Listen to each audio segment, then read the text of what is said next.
The boys are back in town. Welcome to the Deadlock Podcast episode number 263. Yeah. Oh my god. Oh my god. Oh my god. We are back once again. All right, chill. We are back once again. NWA TNA Weekly Pay-Per-View number 111. The final weekly live pay-per-view. Liar. Oh, you said live. Okay, good. I said liar. I had it on lock. I had it written down. Johnny is a liar. Because there's 3 more after this, and they're all specials. There's some best ofs after this, but this is the final live fired that one. He did. I was ready. I was ready. Downloaded. That was crazy. Wow. He almost had me, too. Had me. But yeah, this is the final live weekly NWA TNA pay-per-view, and we're going to see what they line up here before the next era of TNA. Before we get into that, we have some Deadlock updates. Watch This is on the Patreon. AJ Styles and The Amazing Red versus The Briscoes, ROH Night of Champions 2003. What a goddamn match this is, man. This is awesome. Yeah, like this is one of those matches where I'm like, how have people not all seen this, especially wrestlers, and how has everyone not stolen everything that these guys did in this match? Yeah, like, 4 dudes that like wanted to take over the world, just as simple as that. Yeah, and I guess they did, kind of, really. Yeah, really, they did. Out. But yeah, check that out. It's in the $5 tier on our Patreon, along with goddamn almost over 200 other episodes of Watch This, which is a weekly thing that we do on our Patreon, the $5 tier. Every Friday, you get a new one. A new SGH suggestion thread is up on our Patreon, so you can suggest stuff for us to watch for SGH. Yes, it's our monthly $10 tier, full show watch along. Sometimes we watch a movie on there or something like that, so you can suggest anything your heart desires, unless you're Dan Reichert. Please keep your suggestions to yourself. Unless it's the Waterboy. No, well, you should all... No, you should fucking... Waterboy Happy Gilmore 2-pack? Let's go! Mr. Deeds, hit that triple. there's no pack that exists that has those 3 in it. Billy Madison, quad. Throw a bunch of glove for the Cinco! No! I've never seen that one. DPW Carolina Classic is this weekend in Durham, North Carolina. That is the 3rd annual Carolina Classic, by the way. We made it. This card is absolutely fucking unbelievable. It's as simple as that. Tag team champions, both of them are participating in this tournament. Mad Dog Connolly, Luke Jacobs, and Timothy Thatcher all making their debuts. I mean, this is going to be the shit, man. This is the big one, really. I mean, the Carolina Classic means the world to us. Our first ever 3rd time thing, which is a big deal in its own. So get the fuck out here, man. This is the big shit. This sets up the rest of the year. The rest of the history of the company could be set up right here, starting on this night on September 15th in Durham. So get your tickets now, dpwtix.com. DPW Super Battle, our biggest event ever in company history, is on October 13th in Charlotte, North Carolina. It's our first ever arena show. So you can be a part of history. So if you're flying or thinking about flying, fly out, do it. It's not just a tagline that this is our biggest event ever. This literally is our biggest show ever. We already have Masato Tanaka announced Kenta making his Deadlock Pro debut. Yes, that is correct. Kenta is coming to DPW. I know a lot of people thought that. We were like, I saw like a week later, people were like, wait, how did I miss this? And is this real? But no, Kenta is coming through. And you know what, man? You never know who else is going to show up on that show. DPWTIX.com. Of course, you can keep up with this event and every other event by watching it on DPWOndemand.com. Become a subscriber and directly support the company while seeing all our events in 4K. That's right, 4K. The only place you can see it that way. OnDemand.com, DPWTIX.com. Get in or get the fuck out. We'd prefer if you get in. You should get in. Mm-hmm. Yeah, I agree with that.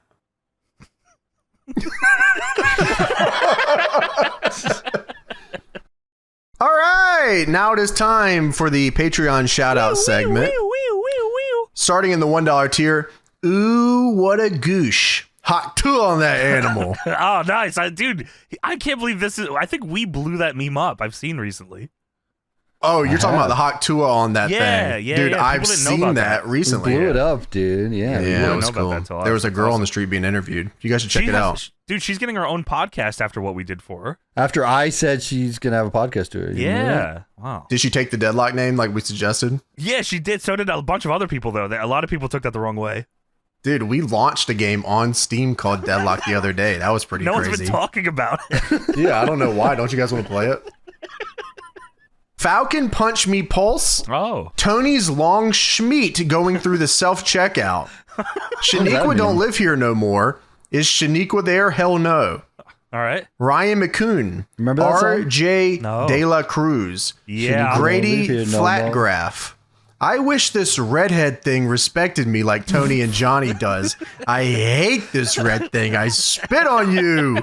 That's awesome. Loa Lunga's Samoan Conga. Oh, nice. Is that right?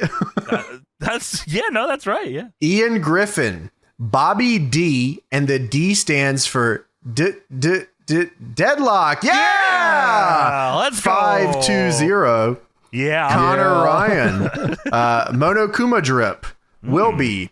And the next announcement for DPW Super Battle, Chase Richard's son versus Liger 255 in an overdrive finisher match. Just watch the fucking show. I don't care what you do. Yeah, please. Getting head in Japan, call that Tokyo Dome. Oh, fuck. Who out here doing it like Kane and Nike Windbreaker? Not many Cole people. Parker. Who up deucing their domino in the Skibadeth Valley right now? Oh. You know what that means. Fish. Lane. The Alice Stally. Oh, shit. There they are. Toby. Let me hot tour. Yeah. Yeah. Yeah. All along, who would have thought that Mordecai was here to tell us to stop gooning the worm of Scotty Scooty Two Hooters, dude? I'm glad you didn't fuck that up. Yeah, of course not. I would never fuck that name up. You are cordially invited to the wedding of Mr. and Mrs. Shit Ass Poo. Wow, there's a Mrs. Shit Ass Poo. We'll be there. Congratulations, man. That's awesome. We will be there. Michael Modest to the top. NWO Peter Griffin, Douche Domino, and Riz Benoit just chilling. You all right? You okay? Mothman, James Massey, 1997's own beautiful Bobby Eaton DePussy, JN, $5 tier, Jamie, Mayek, Nitty, Evan Venter. There he is. Bitch, I speak French. Vuvue suck my dick. Word around town that I'm finer than my bitch. Oh shit. Cocky Dick Avia. You know, I get that close. Yeah, that's right. Yeah. One. Like Rocky Maivia, but Kagi Dick Avia. Oh. Okay. Nice. This joke landed. You should do it again next time. W joke. Scott Hall Rhino be like, you want a gore?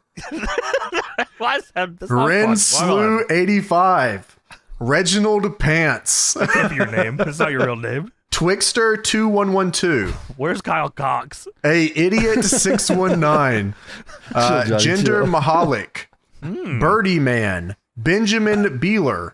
Ooh, Joe Restivo. What up, Joe? These are just real names. The Cock Lonson. It's real names here. Sierra Hotel India Echo Lima Deadlock Shield. Just everyone can take it. It's fine. Adrian Gonzalez. Anthony Valentine. Andrew.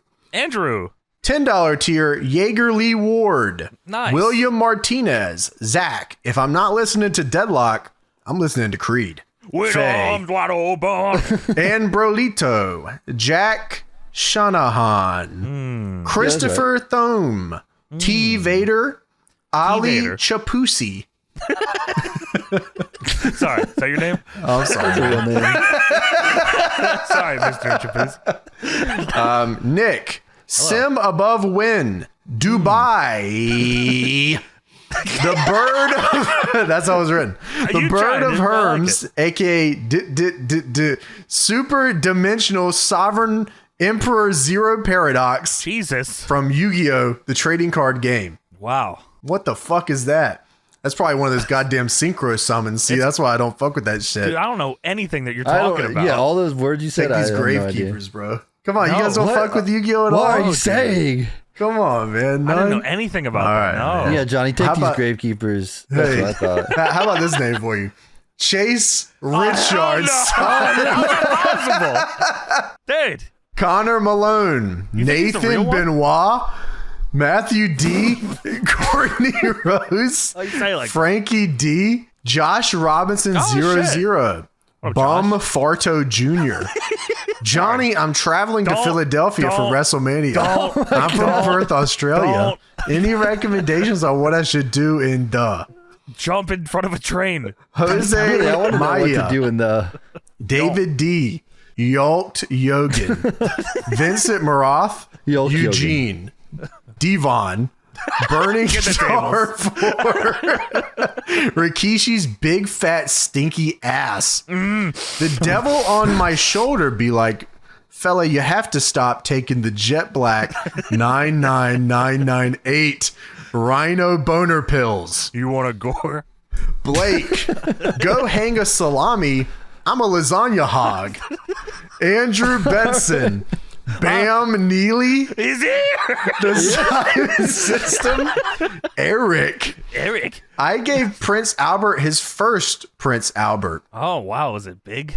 Hey, Johnny. I'm in Philly for WrestleMania 15. What's there to do in Philly 25 years ago? It's fucking shot. Super Duper Fly. Harley Richards. The trans femme version of AEW megastar Hologram. Dude, we fuck with Hologram so heavy, man. If Hologram is taking indie dates, please let us know. Please, as Hologram, please. Yeah, please get Hologram. Like we have a great gimmick for him. We're changing his gimmick.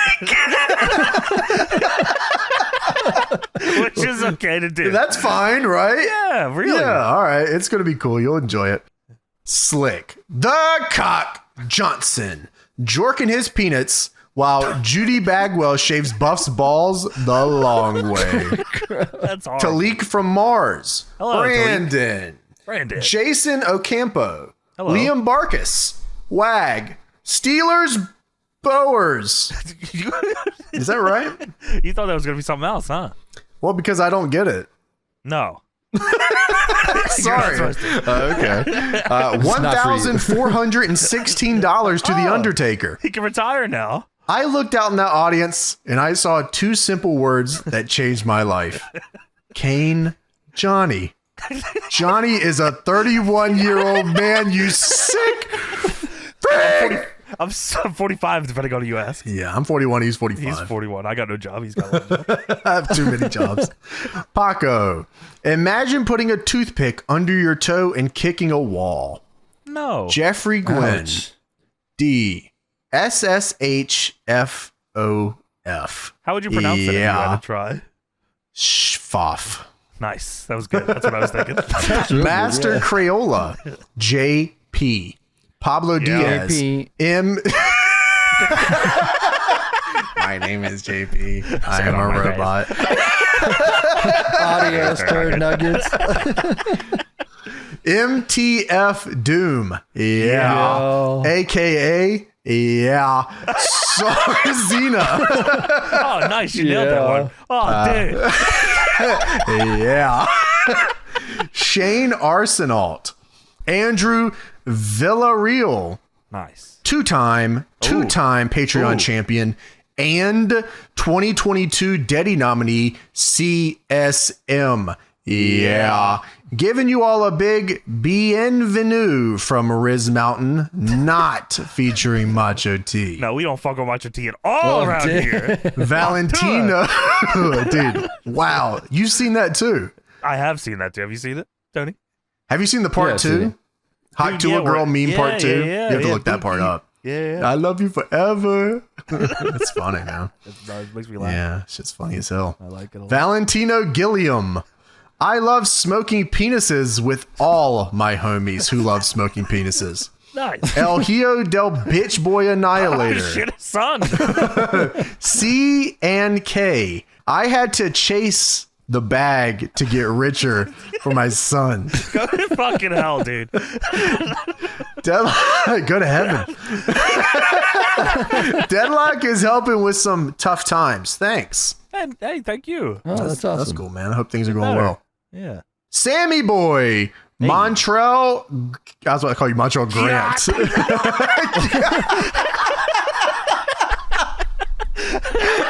Montrell Gant. Oh, sorry. Yeah. Taps 55. Sidebread. Dude. Oh, dude. Oh, dude. Vanilla. Vanilla. Lucky Lugucci. Nice. Kungelberb 55. Sorry, fucking fine. Hashtag dirt bike style fungus technique. Dude, you?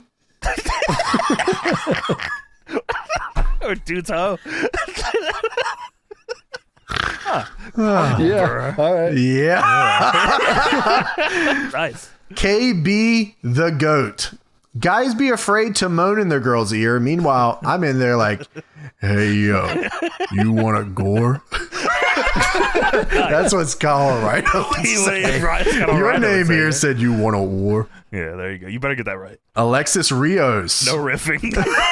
Sorry, I apologize. When you wake up next to him in the middle of the night with your head in your hands, you're nothing more than his wife and Adam Jackpot, Ma'am. Jamie Hunter, Peter Sciolis, Bear, Nice. Felipe Alonso, Kevin the Golden. Why is that not Kevon? Oh, is that Kevon? I don't know. The other one was Devon earlier. Oh, you're right. Yeah, that'd probably make a lot more sense. I'm gonna give you 3 versions here. All right, Kevin the Golden, Kevon the Golden, Kevon the Golden. Nice. One of these has to work. Dude, I know that probably kicks ass. This next one's hard. Dick the Cock Johnson. There he is. Wow. Shannon the goat. Moore's Mohawk. That's spelled crazy. Card declined, but it's okay. I'm just a girl. Deadlock over bills. You good? Yeah, you need some help. We can help. Just let us know. We have a free podcast. Earl Smith. Once upon a time, there was a big, stinky piece of shit bitch named Johnny. What? The end. This story sucks. What are you laughing at? That's crazy. Zach Johnson. I mean, they're not wrong. Matthew Jones. Hey, Toby. How are you, man? Long time no speak. Yeah, we've never talked. It's been a long time. How much money will it cost to get El Hijo del Fishman versus Mad Dog Connolly booked on a DPW show? This is not a bit. I will pay money. If he's good, how about we book the match and then you give the money to the person whose card declined up there earlier? Yeah, you should help her out. She Yeah. needs That's some help good. up Yeah, there. that's a good idea. Yeah. So Or you everyone can- gets what yeah. they want. Yeah, that would be awesome. Jason Galt, Drunk Sushi, Oh, Isaiah shit. Harvey, Toby Lasagna Dude, Oh, it's you. Not me. Clit Son, Gimmick Moniker, Clinton's on. Clit Son, OBGoli, Insane Ninja, The Great Crazy Zacho, in the backyard going crazy style. Can we book him too? You want to pay for it, guy, earlier? We're just paying for it. This is awesome. Jacob Alger, Chase TB, Lester Lobotomy. Holy MySpace name.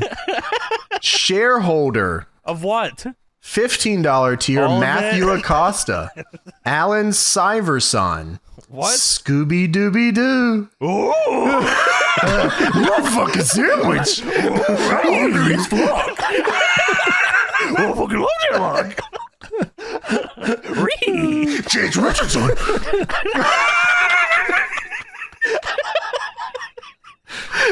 Chihuahua.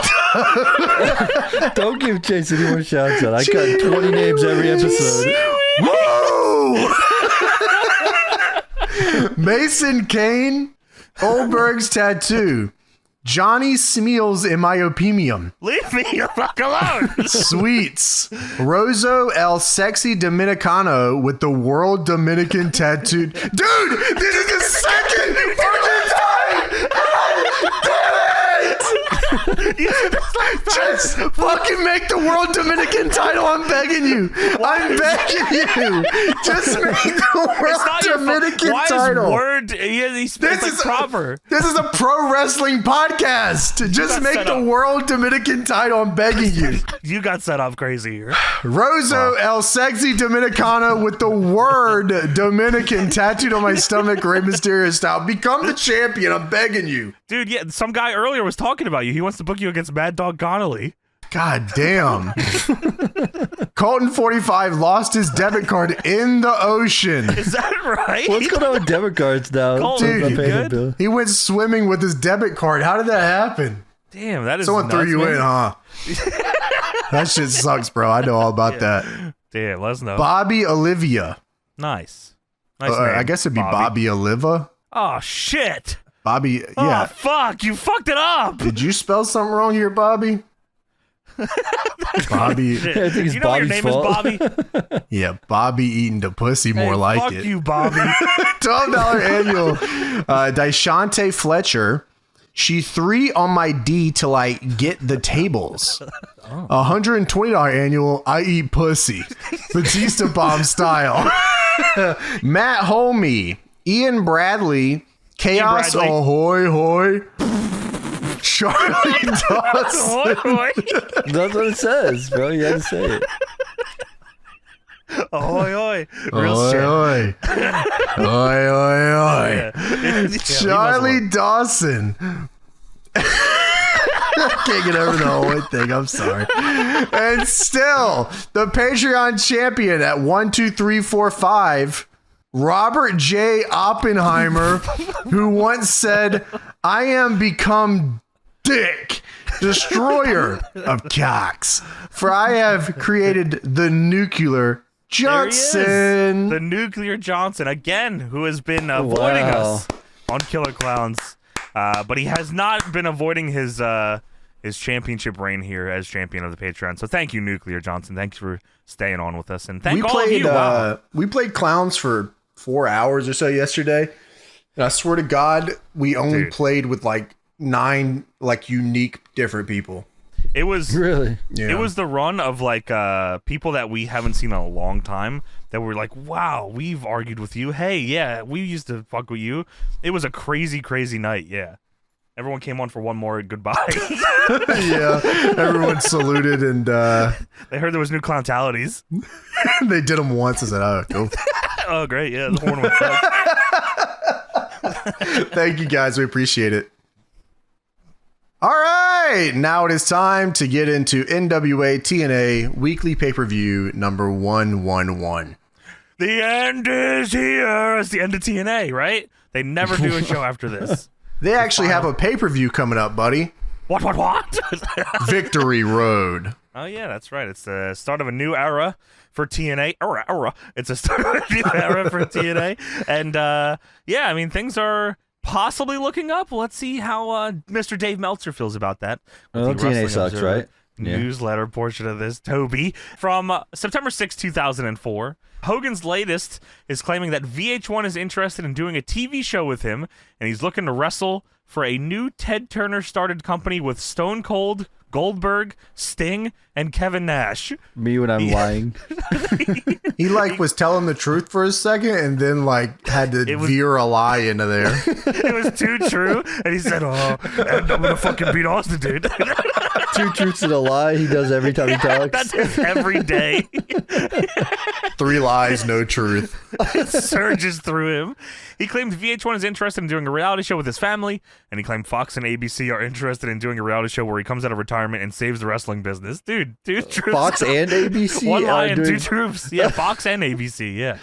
Wow, that's crazy. He comes out of retirement and saves the wrestling business. This is 04. I mean, I don't know where we're in dire straits yet, right? Dude, no, you got Fox, ABC, Stone Cold. Who else is there? Goldberg, Sting, and Nash. These are all wrestlers. He also claimed he had a degree in finance and management. Meltzer says he actually attended University of South Florida, but left without earning a degree. Well, this is all great news for Hulk Hogan. He went to Florida, then became a beach bum probably, and never went back to college. You know how it is. You know how it is, boys, you know? Yeah, and then he got a finance degree. What do you not hear here? And then he smoked some crack. Acclaim Entertainment, which made a name for itself with its WWF video game franchise. No, it did not. By the way. Yeah, shitty. It did not make a name for itself. And NBA Jam, which a lot okay, better yeah. That's more like it. Folded after filing for bankruptcy on August 30th. After losing its WWF deal, Acclaim had good success with an ECW video game, and ended up in a big dispute over rights to ECW after lending 7 figures to keep the company afloat and protect its license. The company fell into debt in recent years, and its Legend of Wrestling video games in recent years were not successful. It led 7 figures to ECW. Correct. To keep ECW alive, so they could keep the license. So ECW killed Acclaim? Wow. I mean, not directly, but I mean, it probably didn't. It was Paul Heyman, help. Personally. It was Paul Heyman. No, he did it wasn't. Fuck you. Thank you, Paul. I mean, yeah, the ECW games were dog shit. The WWF games were also dog shit, but I guess they probably sold well because WWF was hot. I mean, they were selling games in like 97, 98, so that fucking probably did super well. Giving ECW 7 figures to keep ECW alive, and then they both die is pretty funny. Giving them 7 figures and then nobody still got paid. Yeah, they didn't get their money back. Crazy. Where do you think the money went? It went just to incredible. Me.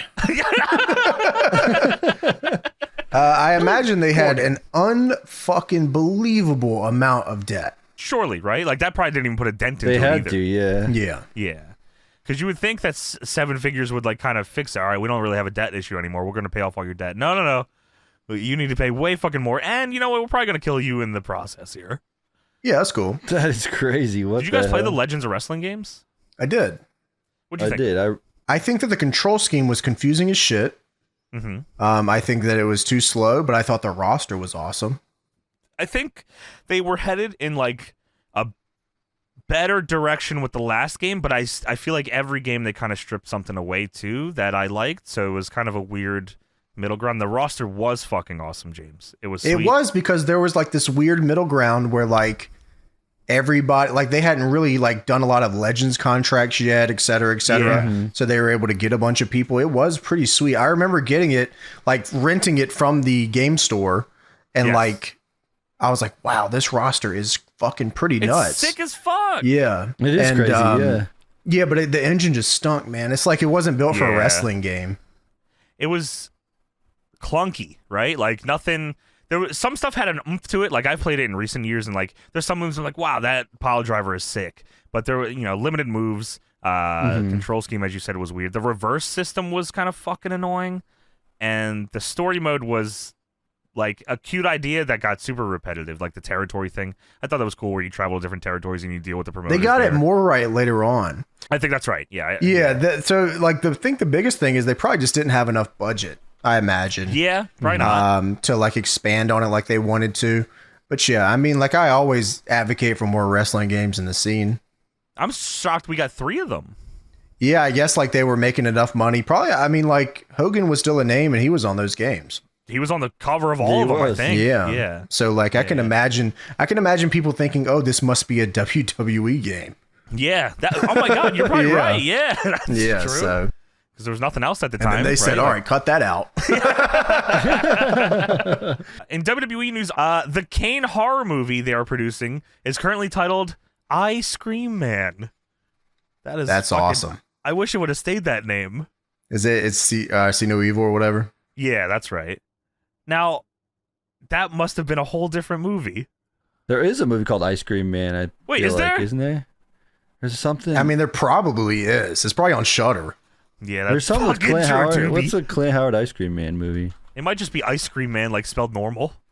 Ginger Dead Man. It is Ice Cream Man. Ice Cream Man. It's a horror That's comedy. Undertaker. With Clint Howard. Oh yeah. Dude, yeah, that would be pretty cool if the movie was named something else. I think they should have went through with the 3-foot cock wrapped around his body thing too. I'll never fucking forget that, man. I will never forget that until the day I die. That Kane was. People like to not mention that when we talk about See No Evil. Now that's a real thing. I'll mention it every time we talk about it. Yeah, that was pitched like I think it was Vince. Shocking. Yeah, Vince really wanted the 3-foot cock on Kane. He wanted Kane in See No Evil to have a 3-foot cock. Like I don't know how that would have been in the story at all. And funny enough, they go the opposite. He has a little shitty dick in the movie, actually. Yeah, that was a fuck you to Vince. Hey, Kane. Kane specifically. From the Observer, September 13th, 2004, there was an idea for a reality TV show vehicle for Austin and DDP as celebrity roommates. Can two divorced men share an apartment without driving each other crazy? Was the concept of the show. What the fuck? I'd watch the shit out of that. That sounds insane. I don't even understand how. There'd be a laugh track crazy on that, and I would be like, wow, this is funny. I like it. They're laughing. I'm laughing.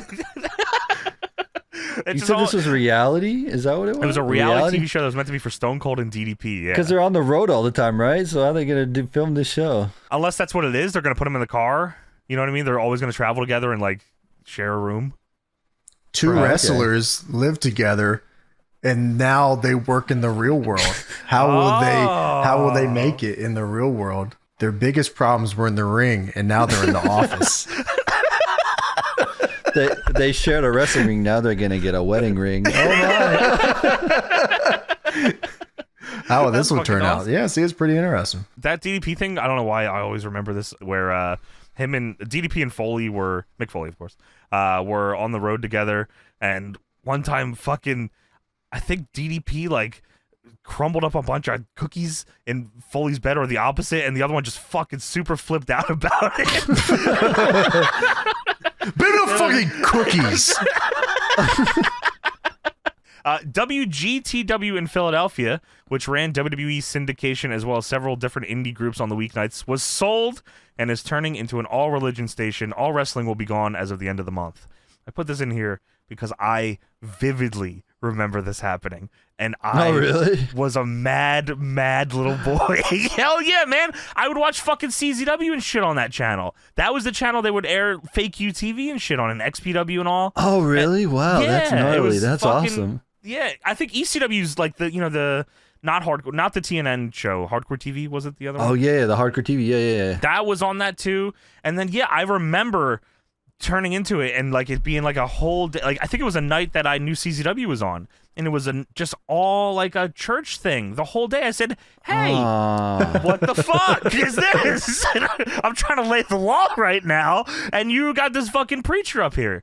Yeah, that sucked. What a great channel that was. I don't know if you guys had any like local channel that showed indie shit like that, or if you even knew that you did, but like, yeah, that was like a big fucking deal for me. That's how I got into the indies, was through that. No, we didn't have shit like that. Yeah, I never had anything like that. Wow. Yeah, I mean, I guess Philly, is a market and had a ton of indies on that shit, so I guess that would make sense. Yeah, sure. But yeah, that fucking, I was so sad. I was so fucking sad. I thankfully there's still, fake UTV episodes. I'm actually surprised that those exist. Like, they didn't just fucking burn that. We'll ever watch this again. In TNA news, Terry Taylor works there, and he's in the Total Doghouse idea-wise. There is a running joke in that Taylor makes suggestions at meetings, and Jarrett and Dutch Mantel always then blow him off. I think the joke is his suggestions are 0 and 642. This past week, when Taylor complained about a spot where a pinfall was going to be broken up by a partner pulling the ref out of the ring, Taylor said when the ref can see who is pulling it out to break a fall, it should be a DQ. They then told him it doesn't matter. Oh. I'm not against Terry Taylor on this one. I think he probably should. I respect that he stands up for that. I mean, that's... No, you are 0 and 1 million. I don't care. You lost. That sucks, man. Like, there's times where we have that. Like, I mean, sometimes, wrestling is wrestling, and they're just like, oh, well, this fucking doesn't make sense here if this doesn't happen. And, suspending disbelief is a thing. But I still think it should be stood up for, at least. It should be brought up at the very least. Well, it's fake, but it's a fake world that exists that you believe is real while you're watching it. There's rules. Right. So, like, you can bend them sometimes, but yeah, you're bending them, not acting like they don't exist. Yeah, that's right. A lot of TNA stuff to round this one out here. This is kind of a long one where there's a lot of drama going on in the backstage. From the Observer, they had a lot of drama, like, early on, just period, because they just were trying to figure everything out. Yeah, and everyone thought that they should be doing more or weren't being treated the way they as stars as they should be. Oh yeah, sure. Yeah. Which is some of that here. So here we go. Observer, September 20th, 2004 in TNA News. The latest negotiations are to attempt to buy what would likely be more expensive time slots, an 11 p.m. Saturday night slot for Impact and a Sunday morning slot for Explosion, both on Fox Sports Net. So this is obviously coming out of them not doing these pay-per-views anymore. Fox Sports Net has been given the impression they are willing to spend enough to increase the exposure at this point to where they can get nearly any time slot they would want. The problem is, because of the nature of the network, what would figure to be best time slots would face preemptions, so it needs to air at a time where there are no major sporting events taking place.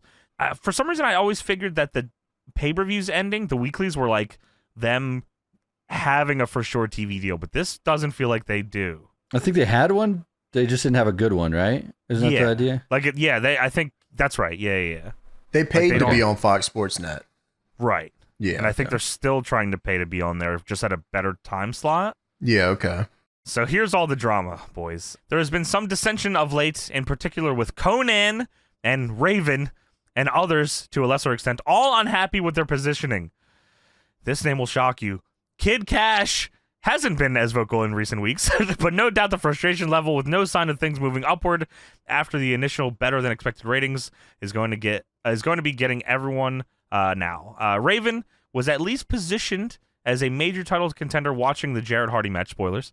He hasn't been used much since he complained to Dixie Carter about the booking of Jarrett and Dutch Mantel, which is not the thing to do, Meltzer says. Conan and the Jarretts had a blowout this week. You could see it was coming after Conan's appearance on Wrestling Observer Live, as he talked about how he and BG James have more name recognition than almost anyone on the roster. They get a better reaction in both Nashville, and Orlando than almost anyone, but don't get major storylines. I mean, there's more. Yeah, I'm sure. Yeah, I mean, dude, I remember 3 Live Crew being a big storyline.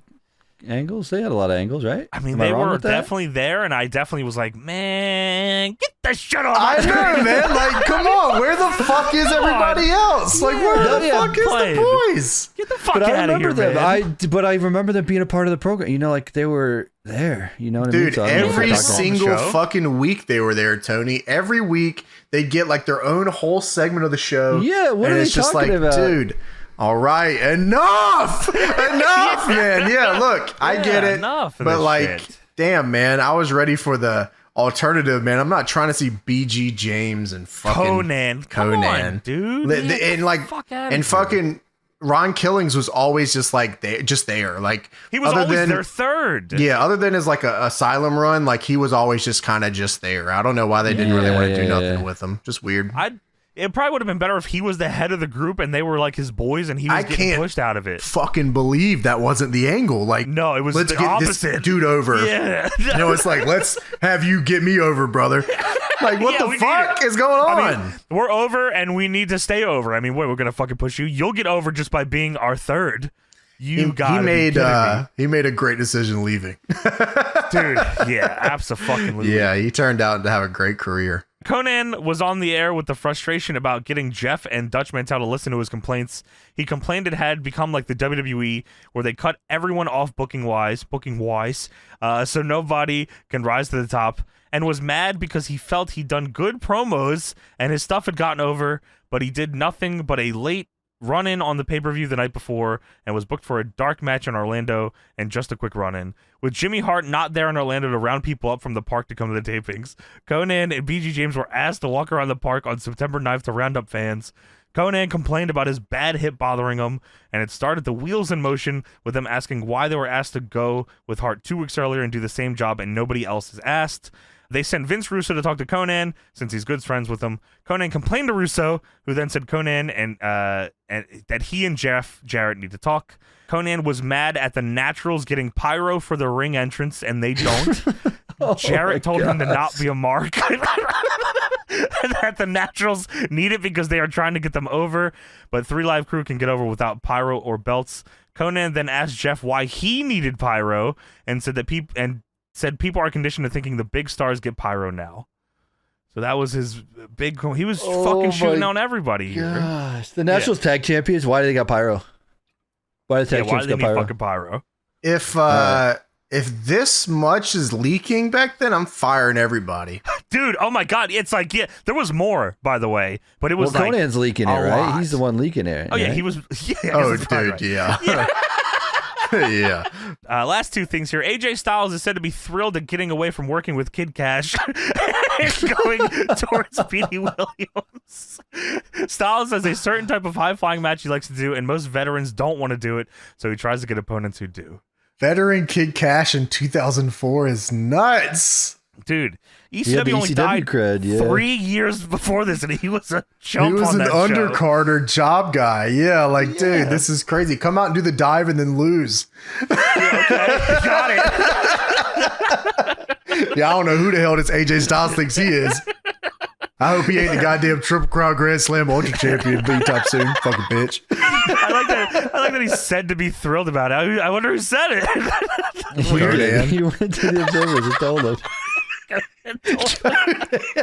Fucking Cash. Kurt just walking around backstage asking guys, what do you guys want me to report to the Observer this week? He's got a tape recorder. All right. Tell him Kid Kash sucks. Oh, well, it looks like AJ doesn't want to work with Kid Kash here. He is thrilled, says Conan. I mean, anonymous source. That is crazy. Tell him that we wanted to work with Abdullah the Butcher. It looks like Abdullah the Butcher was supposed to come in here. Eric Watts sucks. That's weird. It says it right here. It says right here, AJ Styles said Conan should get pyro. That's weird. And he shouldn't have to get fans to the show. Last thing here, I just put this here because this just felt really mean. In WWE news, Meltzer writes, the totally worthless Viscera is being brought back to join JBL on SmackDown. You know the saying, when business gets bad, Vince always looks to the big guys, and then it gets worse until he looks into a Steve Austin. Poor Viscera. Well, Viscera's about to unlock some tech that changes the world.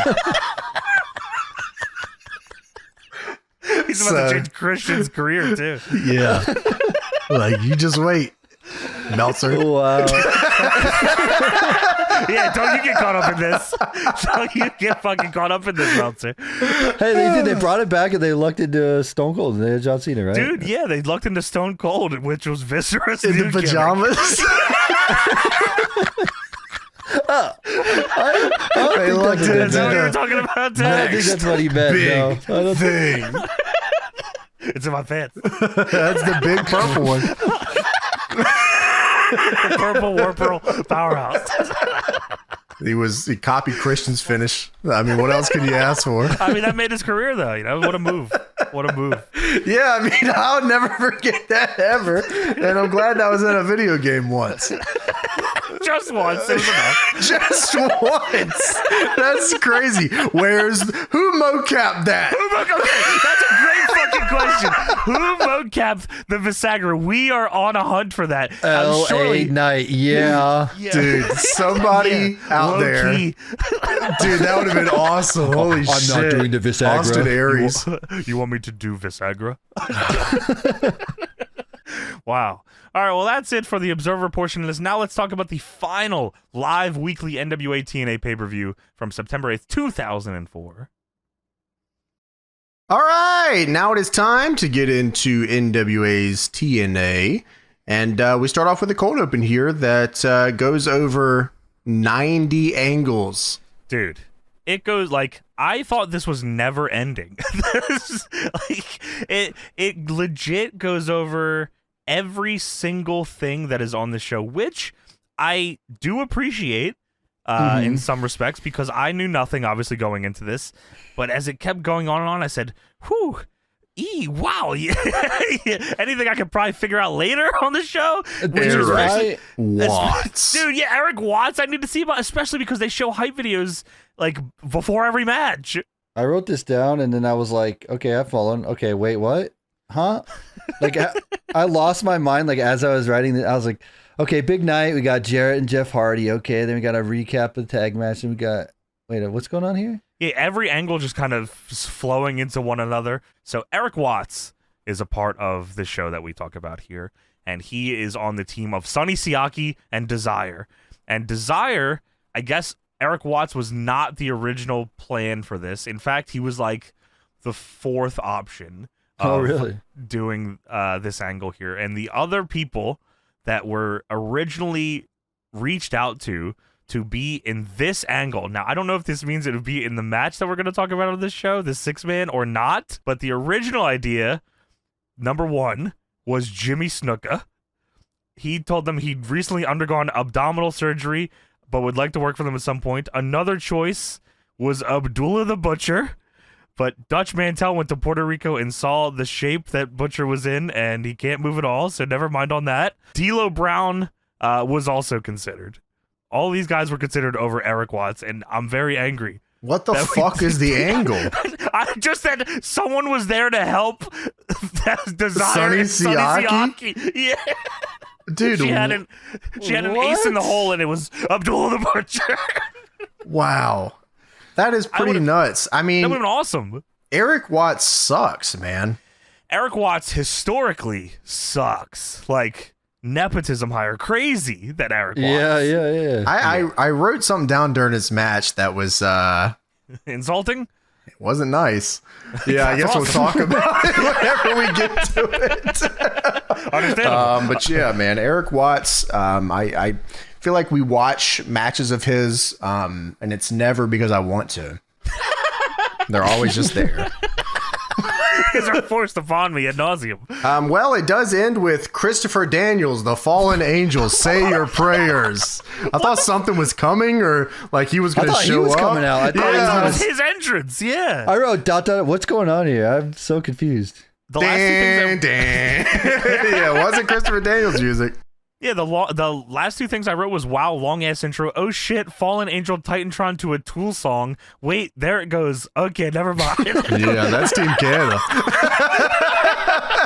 Yeah, I don't know what, that had to be an accident, I assume, which is weird because there was no point during the show that there's a Christopher Daniels entrance.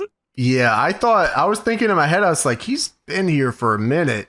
Like, what are they re-debuting him, or like what were they doing here? But no, he was on the show, and then he wasn't. So I think it was his Tron, and they just fucked it up. They meant to hit Team Canada, and they hit Christopher Daniels. Fallen Angel, the Fallen Angel right next to it. Yeah. But I do love seeing the 6-sided ring in the Asylum. That's cool. That felt weird to me. Yeah, I thought it was cool because usually we see the 4-side with the yellow. This time we got to see the 6-sided ring. So it definitely was interesting to see. Yeah, no, it was very cool. And Mike Tenay says, it's time for, they hyped this up crazy, it's time for a date with fate. There's one line that they say later that I wish they would have said here of the big submission of this show, which is, of course, the figure 4 and, Jeff Hardy's submission that everyone knows. I want you to take a second, everybody listening, and think what Jeff Hardy's submission move is. No, it's not the ice pick. That's Matt Hardy. That is Matt Hardy. And we'll let you simmer on that until we get there. But there is a submission versus submission aspect to this matchup that I didn't know about. That Jeff Hardy debuted last week. And it is so good. It's on the same level as the figure 4 leg lock. It's right up there with it. He debuts it, and then he uses it, and then I don't think he ever uses it ever again in his entire life. And there is a chance, Tony, that he forgot what it was going into the show. No, this was correct. We'll see. It is 100 correct. Well, we kick off the show here with a X Division Tag Team Battle Royal. It's a 6-team X Division Dominance Battle Royal, which...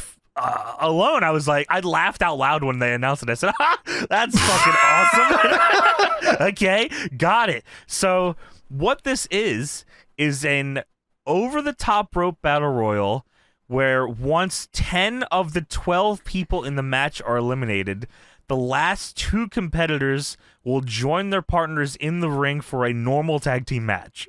Yes. That's crazy. Yeah. All right. This is Vince Russo special. He loves doing the battle royals lead to a singles match or leads to a match at the end of it. I don't know if I dislike it. I don't know if I don't know if I'm against it. I like this match. It's a lot of nothing to get to where it needs to go. That's fair. The Battle Royal, everyone started in the ring. It wasn't, they said, this ain't no stinking 60-second entrance.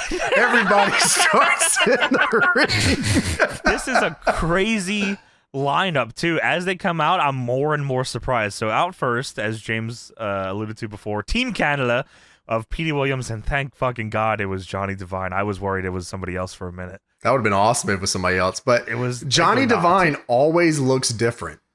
Okay, I swore he was A1. Like, I was like, this is A1. I wrote it down, and they said, Johnny Devine. I said, dude, all his moves are divine something.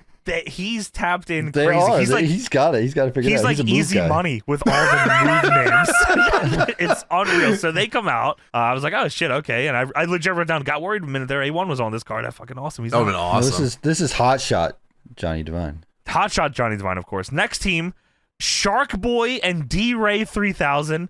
Wow, this is based. Love D-Ray this. 3000 Asylum legend. That's like the best way to put that, huh? Like, yeah. He doesn't make it out of there.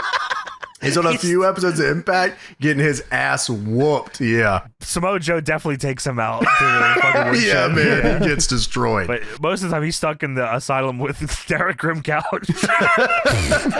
And he is not getting out of there.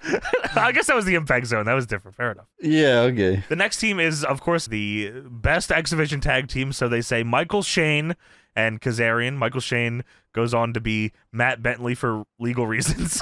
But they have matching gear, which I respect. Kazarian is the coolest. He is the coolest. And that's his gimmick, by the way. He lets you know that during the match as well. His damn shorts say it. Michael Shane is Shawn Michaels' cousin, just so you know. Just if you didn't know. I figured it out after I saw the ponytail, the entrance, and the sweet chin music. Oh, that's weird. I thought it was a cosplay, but no, they're related. So that's fine. Shout out Tracy, by the way. TNA legend as well. The next team is Sanjay Dutt and his tag partner, Delirious. Holy shit. Delirious, okay. Yeah. I guess they were trying to do something with him. I guess I remember him being on some of the early weeklies. He was definitely an explosion guy for a minute. Yeah. He got killed by Joe. He got killed by Joe. Everyone gets killed by Joe. Yeah, I mean, Delirious is a guy that probably could have worked on TV, especially in TNA. I think we've talked about that before, but yeah, absolutely. It sold a ton of masks too, I'm sure. Yeah, like his gimmick was like total TNA gimmick. Total TV gimmick, sure, too. Yeah, like he probably could have been. He had a WWE Heat run.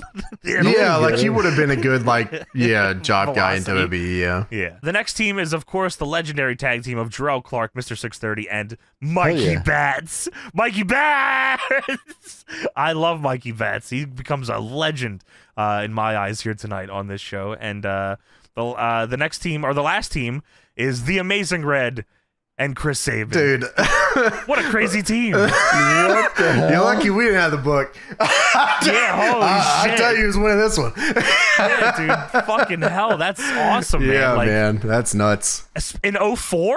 Oh, my God. Yeah, the Amazing Red and Chris Sabin. All right, man. Well, they're about to run the gauntlet.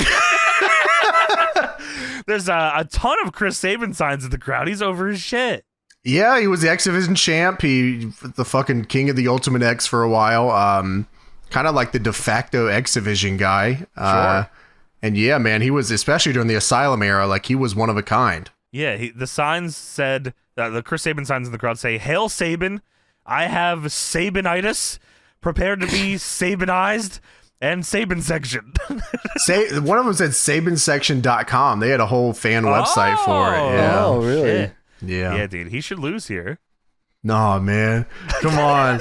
Dude, this is like one of my goats, man. I'm not trying to see that. And the Amazing Red, are you shitting me? Dude, how do you have them in there and they're not the best X Division tag team, but yeah, Michael Shane and Kaz is the best X Division tag team. Well, look, I guess because Michael Shane and Kazarian are, the boastful ones, they would say that, of course. Yeah, the fans would say that Amazing Red and Chris Sabin are for him, right? Oh, okay. But dude, yeah, wow. If they cared at all about who is the best in the division, I'm pushing the shit out of these two guys.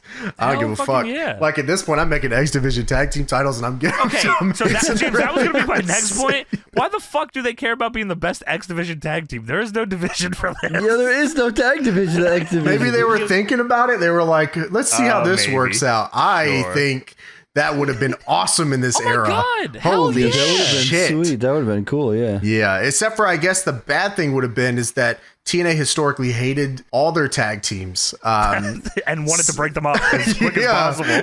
Yeah, so and like the fact that they worked against it, like AMW and Triple X, having a pretty legendary feud. Sure. And then of course, like Beer Money and Motor City and things of that nature, and then Generation B and all that. I mean, they had all the pieces. But it just could never be the main event, man. Sorry. That's how, I think that's just an issue. We talked about it before where just places don't look at tag team wrestling as a draw. The goddamn title has world on it. It's a main event title. It's a world title, yeah. Come on. Yeah, that's how we look at it anyways. Hell yeah. But yeah, man, X Division Tag Team Battle Royal. Sanjay Dutt gets there. He cut his goddamn theme song off right when he's about to do the sprinkler. Jarrett Clark internet legend with the sprinkler, bro. I remember that video going around forever. Dude, that shit meant something to me, man. I love Sanjay. Jarrett loves Sanjay. Hell, he still does. Yeah, you're right. They're together in AEW. Yeah, that's awesome. Yeah, that's Sanjay, man. Yeah, that's a Jarrett legend right there, man. He's a beast. I like this match, by the way. There's a lot of crazy shit in this match too. So Chris Sabin eliminates Petey Williams to start this one. He's the X Division champion, so him going out first was pretty nuts. Dude, Sabin eliminated Petey by skinning the cat and then grabbing Petey with his legs and dragging him head first over the top rope. It was awesome. So Johnny Devine hits the Divine Retribution, which is a vertebraker set up into an unprettier. Dude, did he not sit on Mikey Batts' head? Yeah, he did. Yeah. I don't know if Mikey Batts knew what he was taking, because it's definitely gory special, and I'm like, oh, okay, he does fucking gory special. Then he just plops his ass on Mikey Batts' head. Sit out unprettier. Yeah, this shit was really nuts, man. That's the Divine Retribution. That's Divine Retribution. I said, huh? All right. He definitely, okay, in later TNA, he definitely does the Divine Intervention, by the way. Yeah, he does. But this is the Retribution. He gets there. Oh, I wrote down Divine Intervention, so I must have just remembered it as Divine that's what you were Intervention. thinking. Yeah, it's definitely Retribution. So next, Kazarian eliminates Chris Sabin. Kazarian is the coolest, if you didn't know. He is the coolest. Ooh, that's cool. What a cool guy. Michael Shane suplexes Mikey Batts over the top rope, and he lands like shit. Michael Shane does the most reckless suplex of all time to Mikey Batts from the apron to the floor. He lands like shit, man. Breaks both of his legs. That's like a super young wrestler bump, too. He's like, hey, man, why don't you take this suplex and I'll just throw you on your feet? I should have. How about you just shit came me over the top? Nah, suplex. I guess these two spots we were just talking about probably makes a lot more sense to Mikey Batts' performance later in the show. So Shark Boy tries to hit the DSD, but Kaz catches him, and him and Michael Shane throw him over the top rope. That was cool. Amazing Red hits the 718 on Michael Shane, and this ends up eliminating him. That's the 718. Oh. They all got move names. Jarrell Clark. You know what the 718 is? That's his height and his shoe size combined. Combined, yeah. That's right. He's 7'1" inches. 71 inches and 18 feet. Yeah. I just thought I'd tell you if you didn't know. Oh, thank you, Tony. Oh, no, hell no. That means he's like 6 foot tall with a size 8 boot. Yeah, that's right. What's the fucking problem? It's the Amazing Red. He's like Justin from the Power Rangers. Like he just when he transforms, he gets taller and older. Yeah, wow. That's a 71.8. Oh, okay. You want to know why? No, I don't. Don't give a shit. What's Jarrell Clark doing? So Jarrell Clark comes in and hits a poison Rana on Johnny Devine on the top rope, and he gets awesome. So up there for it, man. Dude, yeah, because Johnny Devine's doing 10 punches in the corner on the Amazing Red, and Jarrell Clark is standing on the top rope. Now I say, that's fucking crazy. Yeah, standing, leaping, reverse Rana off the top rope. I'm losing my fucking mind. Anyway, Red's doing the 718 again. He's trying. Dude, Kazarian literally awesome. fucking awesome. grabs Amazing Red off the ground and launches him over the top rope. I don't know if I've ever seen a deadlift Beal elimination like that. Yeah, before. that was pretty nuts, man. That was sick. Yeah, that's the Amazing Red. There he goes. My hero. So after Amazing Red gets launched over the rope here, Johnny Devine locks in the Divine Penance. Dude, I got fired up because I was like, wow, Johnny Devine killed this dude with a fucking vertebraker on his head, and now he's about to do the Super Dragon curb stomp. But no, he just does a fucking submission. Dude, it is a crazy submission, like trying to rip his arms off from the back. He's like locked up. He's locked up and he can't get out of that. Yeah, Divine Penance, of course. Sanjay Dutt says, stupid move, dude. So he hits an elbow drop from the top rope to break it up. Should have been a moon stomp. That would have been nuts. Dude, that would have been awesome. Wow. Probably would have killed him. I mean, if it was a CZW 3-way, he would have did it. 100%. He would have done it to his cock and balls. It would have been awesome. That's probably the most seen version of the moon stomp ever. That one where Sanjay does Sexy the moon Eddie. stomp to Sexy Eddie's dick and balls. I mean, he gets in there. That is unreal. Has Sexy Eddie ever said, like, hey, man, that hurt a lot? I actually haven't heard. No, I mean, even if with a cup, that's horrible, right? Yeah, I mean, he lands right on. I mean, like, look, the amount of aim you have to be able to moonsault off the top and land directly on somebody's fucking dick and balls. Yeah, impressive. It's nuts. Yeah, And Sanjay's one of the 10 goats. 10 pounds of cock meat, so like, there's no avoiding it. And that's not even a gimmick, dude. No, that's a shoot, brother. Sanjay hits a moonsault on Kaz and Divine, and then hits a double blockbuster, which Mike Tenay lets out one of the most exasperated, incredible. Sanjay then gets thrown over immediately after and eliminated. So he hits a double moonsault, a double blockbuster, and then the guys he hit those moves with just threw him over. Well, he went for it too many times. He was bing, bang, boom, and then they caught him on the last one. He went for a double drop kick, and they caught him and chucked his ass over. He knew after the drop kick he was going to go for the dick and balls. Yeah, They said, we got to get this guy out of here. So Kaz then knocks Johnny Devine off the top rope and eliminates him. What was it? It looked like a jumping sick kick. Yeah, it was either a knee or a kick or something. Yeah, it was cool. Connected. Yeah, looked good. And the final two in this match, Kaz and Jarrett Clark. I couldn't fucking believe it. I was like, wow, that's the boyhood dream here.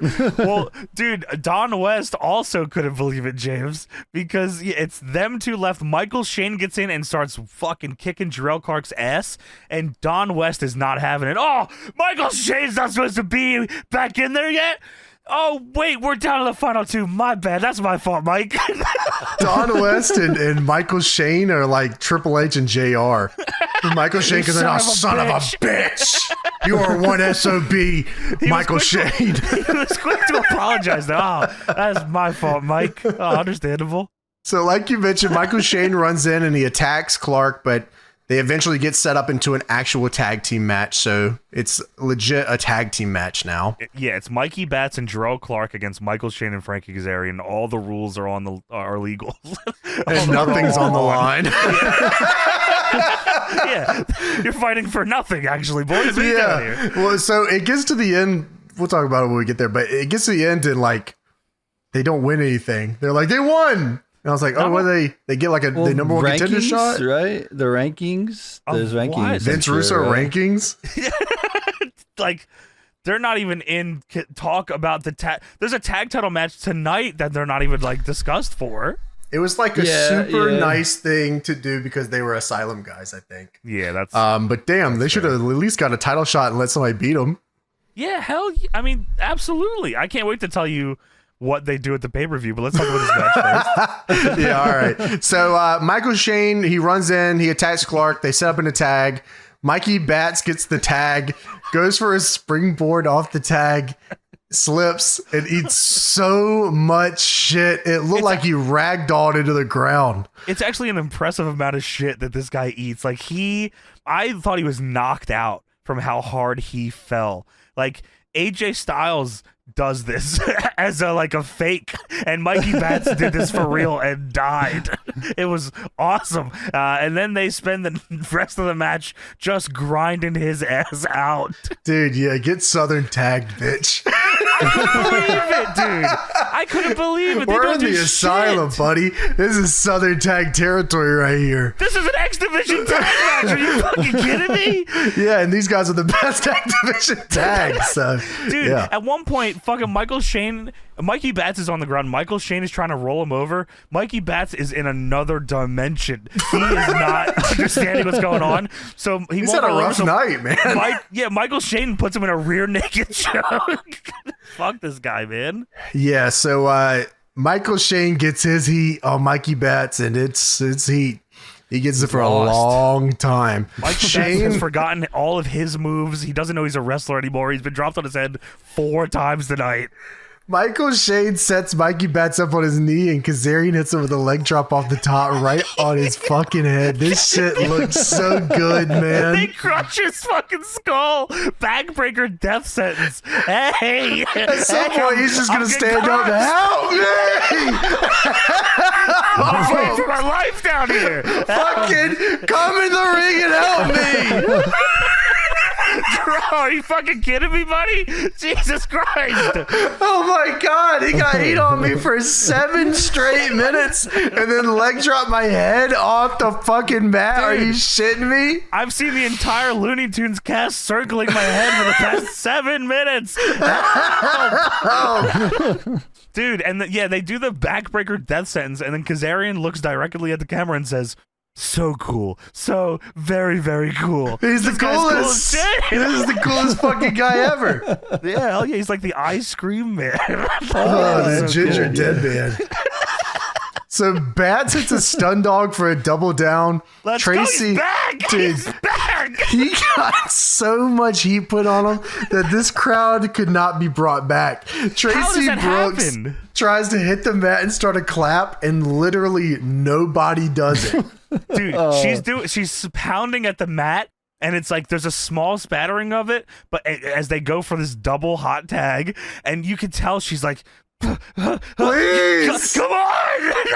And, dude, double hot tag, and it's like, and the match just started. Yeah, so Clark gets the hot tag, and him and Batts do a misdirection into a hip toss double team. Look cool. Okay, what was that? Double hip toss catch into fucking flipping DDT? Whatever you want to call that, they did that. That was called Mikey Batts forgot what it was. Divine DDT. Divine. Why did we sign a contract? Divine misdirection. So Jarrell Clark goes for the 630. Let's go! Yeah. Can you fucking believe it? Fingers and all, man. 630. Let's and go. fucking He's Mr. 630. Of course he's gonna do He's Mrs. 630 because he missed the shit out of this one. Oh shit. Yeah. Dude, he almost falls up there setting it up. I gotta tell you this, man. Jarrell Clark goes for this 630 here, and like he gets so over, you could have convinced me he could have gone over more. Because there's a lot of room when he lands.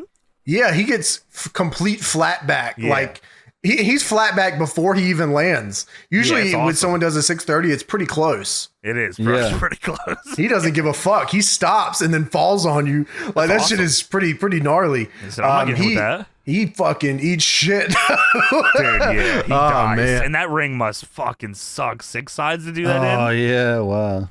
And then Michael Shane hits Sweet Chin Music. Can you believe it? all that for Sweet Chin Music, and that's not the finish.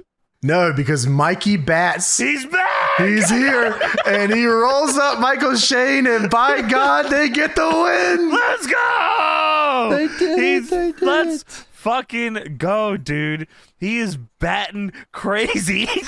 Dude, commentary's like, yes. And I was like, oh shit, what'd they win? Nothing. They won the match. Damn. That's enough, they man. Fucking win. You know what they win? beat the best X Division team, Tony. That means they must get the X Division tag title shot. There aren't any.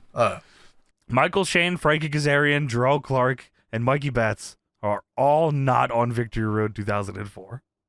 Wasn't Scott Hall? Unless... No, Kazarian is in it. They're probably all in this 20-man X Division gauntlet. They just run this back? Single style. Oh, hell yeah. They split up the best X Division tag team? No! It doesn't take long. Damn, Mikey Batts ended a run. That's crazy. Damn, yeah, well, Mikey Batts' run's probably coming up here. I mean, they signed, and the week before this, they beat the Naturals with help of, I think, the fucking 3 Live crew, probably. They're on a run, baby. Of course they are. This is the Spike Dudley and Taz run. That's a beast run, though. That made it to Mania, brother. So James Storm, as we're told, has a back injury, so he can't compete tonight. So Triple X will get the tag team title shot against the Naturals tonight. Oh, that's fucking good. I can't wait to see that. That sounds good. Yeah, that sounds pretty interesting. Yeah, I like that. I get to see Christopher Daniels' entrance with his Tron. So we go backstage. Scott Hudson is with Christopher Daniels and Elix Skipper. Scott Hudson says that we got some rather bad news. James Storm's back injury is worse, and I don't know how James knew this before Scott Hudson did. And doctors Mike today gave me the news. To wrestle tonight. Yeah, that happens a lot, where something happens on the show that Mike Tenay either talks about. I'm assuming these are all pre-taped, because Scott Hudson either doesn't know shit or the wrestlers don't know shit that we've already been told. Happens all night. So yeah, James Storm can't clear. Triple X will go 2-on-2 with the Naturals for the titles. Elix Skipper is fired the fuck up here, man. He is jazzed. I guess I figured why later. But he says, Naturals tonight's the night. The games are over and the politicking is done. Fucking go, Dan. You better bring more than your A game tonight, because we're going to show you why we're rated X. And Daniels talks about, the mistakes they made. They were focused on the wrong target in AMW, and they should have been more focused on the Naturals. But, tonight they're going to get the job done. AMW, when Storm's good, we're going to have to do this one more time. Well, then all of a sudden, an unbelievable amount of cocaine appears off screen and fucking gets thrown right at the face of Elix Skipper. And then a chair comes out of nowhere and annihilates Christopher Daniels directly in the shoulder. Holy shit, it's the Naturals! That's Christopher Daniels' hurt shoulder. Oh my god, his hurt shoulder. You can tell there's tape. He's taped up shoulder. No. They're attacking his injured arm. Very nicely. Well, the refs come in and separate them all, and the Naturals get out of there, and Mike Tenay says, the Naturals are known for their shortcuts, but they've gone way too far this time. Wasted a lot of good cocaine. Dude, Elix Skipper covers Daniels to try to protect him. I thought that was very cute. That was awesome. I mean, why, he's not hurt. You can hurt me. I won't be as hurt as Daniels. So I thought, damn, this has been a pretty fun show so far. I'm excited to watch the rest of this. And then all of a sudden, the next match is the following. Abyss, Alex Shelley, and Goldilocks, known as Goldilocks Evil Empire. And they're facing Desire, Sonny Siaki, and Eric Watts. And I said, yep, this is TNA. Did they call it Goldilocks Evil Empire? Was that on the nameplate? Is that really what it is? That's what they said on commentary. This is Holy Goldilocks shit. Evil Empire. And she had more people. I think Jarrell Clark was in it last week. Oh, my! But they left.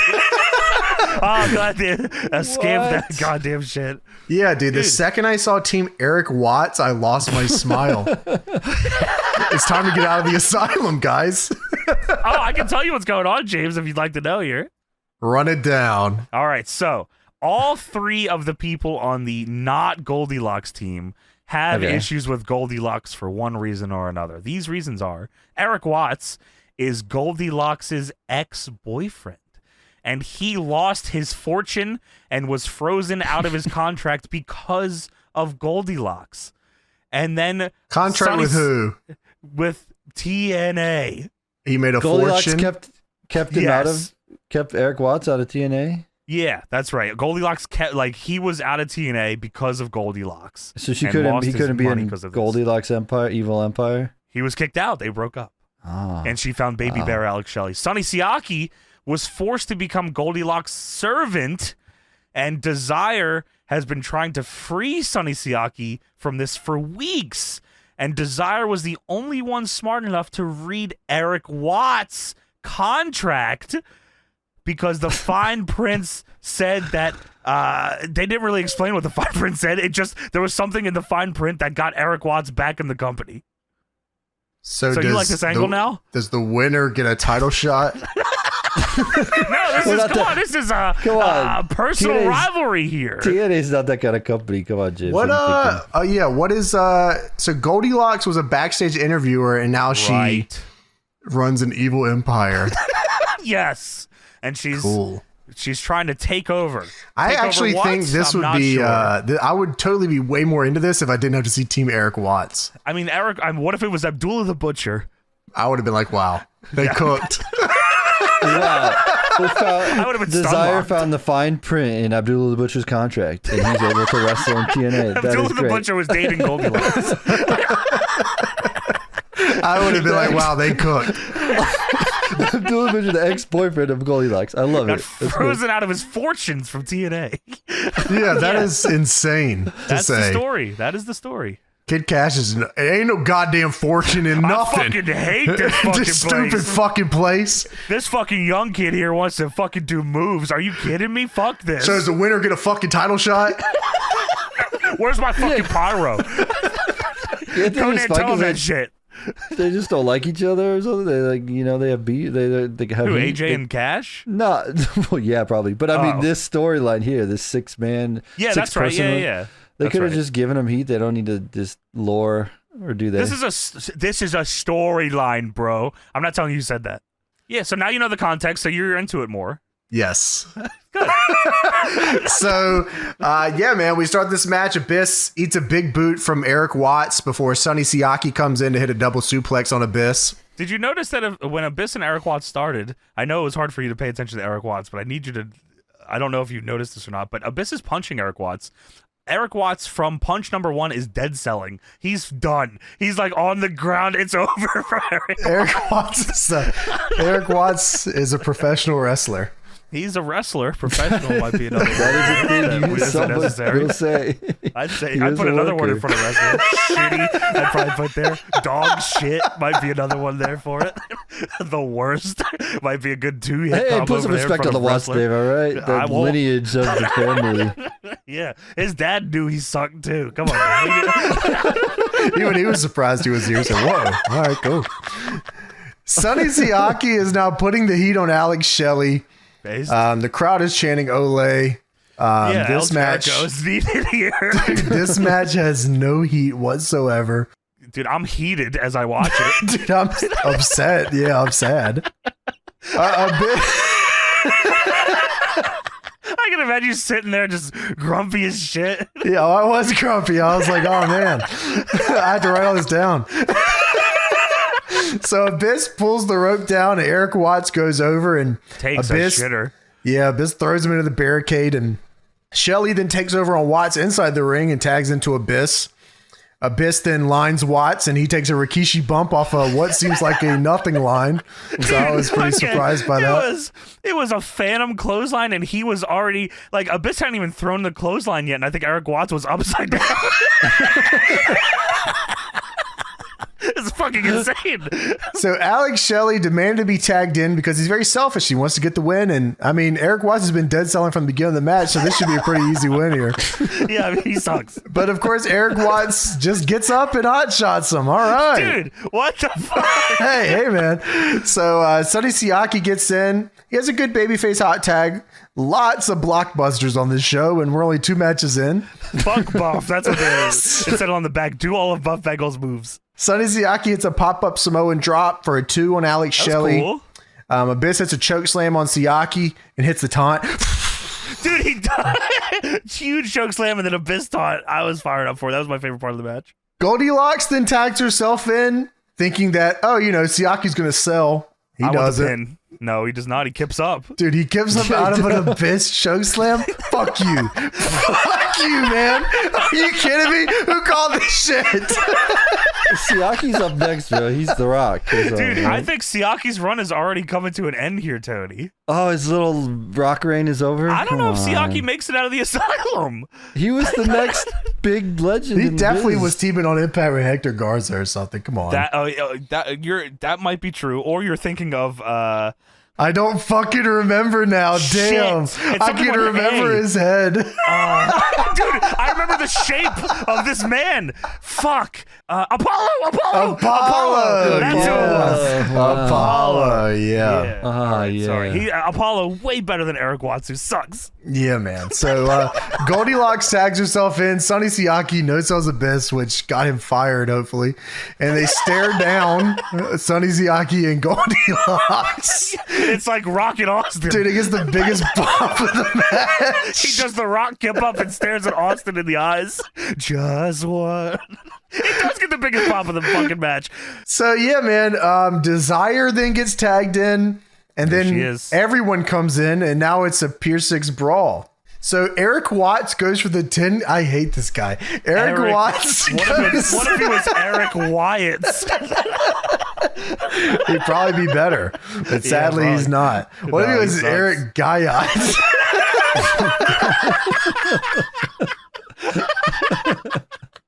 So Eric Watts goes for the 10 count punch in the corner, but of course he can't climb the ropes, so he just gets back down and gives up. Oh wait, no, he gets up there. Second time he gets it.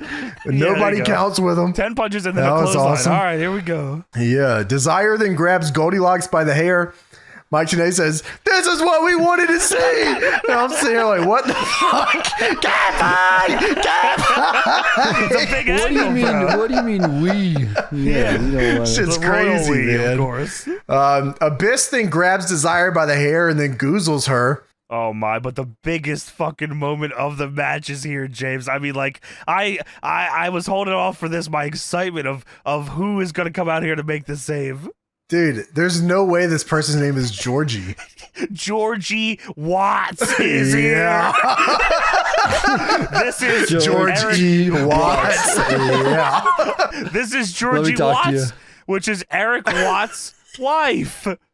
Oh man, so she's here to fucking she's here to yell at Abyss like every other woman. Why are all the women yelling at Abyss? Leave me alone.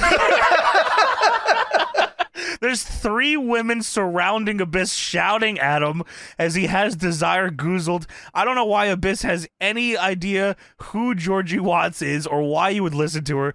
Goldilocks is saying, chokeslam this motherfucker to hell. She's pushing Abyss. The crowd's getting fired up because they know Abyss has got to do the right thing here, and that's quit this fucking company at this point.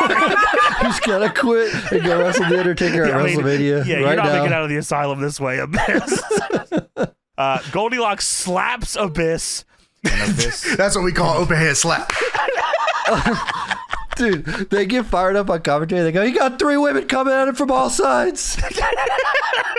Yeah, you know, this sucks. Mike Tenay and Don West loved everything that happened on this show, no matter what it was. They tried their best, dude. Dude, they take it super serious, no matter how shitty it is. They're like, "Yeah, we." I hope they understand how big of an asset they were to this company at this time. They definitely were, yeah. Half of the shit I didn't even care about, but like Mike Tenay and Don West cared, so I was like, fuck it, I fucking care too, man. Yeah, sure, I'm locked in. Dude, when they started getting fired up and high-fiving, I'm like, hell yeah, I believe this shit too. That's awesome. Yeah, so Abyss double goozles, but ends up just goozling Goldilocks. No. Yeah, man, that's so Baby Bear 2 goozling mom.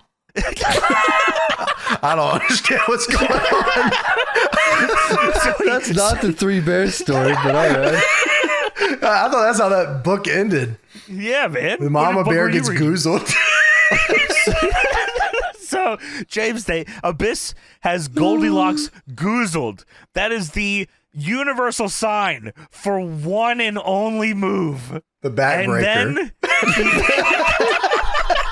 Abyss hits her with a backbreaker. No, not a choke breaker. He just picks her up and backbreakers. What the fuck? Wow. Why even bother with the fucking choke slam? Dude, okay. She must not know how to bump at all. That's right? 100% what it was, yes. And they didn't even get her in the ring to say, all right, just jump. The entire turn is people. Abyss could have very easily put her down too. Like he could have, she's so light, he could have just been like boom, boom, you know, and gave it to her like that. The entire turn, the crux of this turn is the goozle and the choke slam. That is what he was doing at the time. And we don't even get that because they didn't put in they couldn't just show her this? Are you fucking kidding me? I was so dedicated to this angle. How can you believe this to me? Abyss hits a backbreaker on Goldilocks, and the crowd goes, all right. And then he goes, he does the taunting. And then I go, well, Desire gets the pin on Goldilocks and wins. And then Eric Watts' theme, which is some fucked up Queen Linkin Park mashup, plays. Dude, I hate this guy. And then Eric Watts makes out with his wife on the ramp, and it is the worst thing I've ever seen in my life, man. I mean, yeah, I don't know what was going on there. Yeah, I mean, you've seen an Eric Watts match. It doesn't get worse than that, though. Yeah, it's pretty close, though, Tony.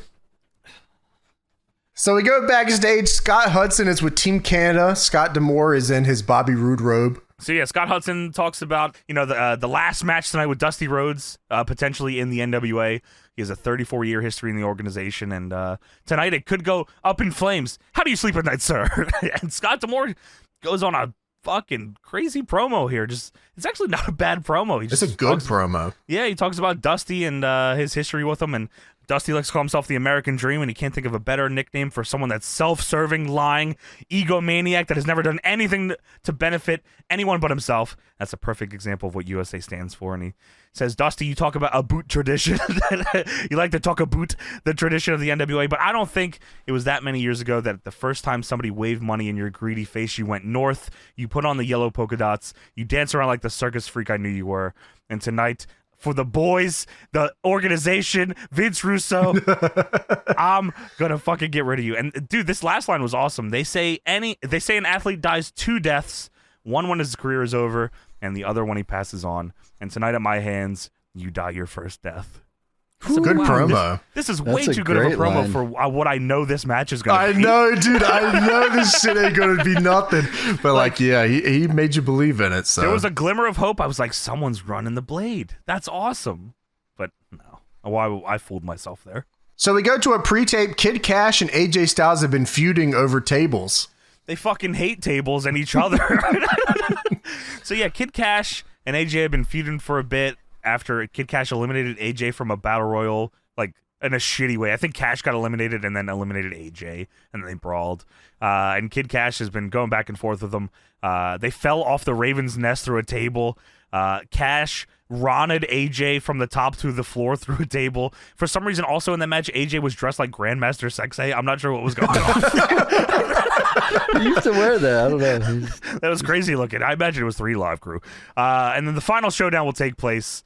One man can only be left standing in their final meeting in a tables match. And it's a best 2 out of 3 tables match. That's not fucking said until like the match has already started. Yeah, they kind of just throw that one in there, huh? Yeah. Weird. Well, it's AJ Styles versus Kid Kash. Best 2 out of 3 tables. So the first person to go through 2 tables loses. And from what I understand on commentary, you could stack 2 tables and then put them through, and that counts as 2 tables. That's 2 tables. Yeah, of course. That's a great idea. I didn't even think about that. I was like, holy shit, you could do that. That's awesome. They didn't think of that either. They don't do that. I do love Kid Kash's theme, though. Kash rocks. All right. Cool. AJ makes his entrance. He's the coolest wrestler ever. Sorry, Kazarian. I mean, this is a great fucking look. Yeah, sorry, Kazarian. This is the GOAT. Yeah, man. Like, there's something about this dude. Like, I don't know if anyone really captures that era more than AJ. Like, he just kind of fits that whole era, huh? He's a fucking beast, man. Yeah, like, and this is like the black gear that was on Community. Like, everyone made CWs of this one too. Yeah, they did. So we start the match off here. AJ tries to suplex Kash right off the apron through a table to kick this one off, but Kash gets back in. They trade some table spot feints, which is a lot of what they do in this match here. And this is where on commentary they say, by the way, the winner has to put their opponent through 2 tables to win. You guys know that? No, I didn't. Well, AJ hits a flying forearm. Great camera shot on it. Yeah, they look crazy. I actually didn't know if it was a forearm or like a clothesline or what it was. Yeah, he just kind of fucking moshed him. Yeah, he's a fucking... we get a picture-in-picture of Kenny G, the trainer, putting a sling on Christopher Daniels. My Kenny man. G. Kenny G, tape that. Put some ice in that sling, man. Get him in there. AJ sets Kash up on a table, but he gets off. So AJ instead does an acai moonsault over the table to Kid Kash on the outside. Very cool. That was awesome. I like the idea of the move he was originally going for, which looked like, because the tables, lined up against the apron. So AJ, in my mind, was going to house show dive the long way onto this table. That would have been awesome. Yeah, that would have been sick. So they set up a table in the corner and trade feints in front of it. AJ goes for they do for a while. It actually takes them a while to get to the first table. Yeah, they actually leave this and come back to it. Yeah, so AJ goes for a belly to back through the table, but he doesn't go, so AJ hits the fuck buster. Let's fucking go! That was awesome. I was fired. I said, holy shit, I love that move. Dude, he lands like shit. I think that's where he got pissed off. He definitely wasn't happy. No, the table is probably what really set him off, though. Well, yeah, I think it's one of those deals where like you go, oh fuck, and then like you go to do something like very minute, like move a table or something, it's not going. You're like, get the fucking dude. So AJ hits the phenomenal knee. The patented leaping knee. Yeah, I know exactly what you're talking about. Yeah, I didn't know the best way to put it. The phenomenal knee. Yeah. AJ goes for a German suplex, but Kash hits a whippersnapper. Nice. And then Kash hits a German suplex into the table. Mike Posey says, not today. That table did not break good enough for me, buddy. I mean, what are you, a fucking pussy? Put him through this table. Weren't you an ECW asshole? Wasn't I an ECW asshole? Yeah, Rhino put you through 1 million of these, you little bastard. Break this fucking thing. Yeah, like he hits it and the bottom part of the table breaks, but it's like the crowd's like, aw, and that's what really G's up the ref. Oh, that doesn't count. Are you kidding me? And Kash is like, are you fucking serious? Like, he's looking at him like, are you fucking kidding me? Like, if AJ didn't have the body control that he did, Kid Kash was lawn darting him headfirst into this table. He grabbed him crazy and just sloshed him into the table. Yeah, like, he was not trying to body slam him. Thankfully, AJ tucked very fucking quickly.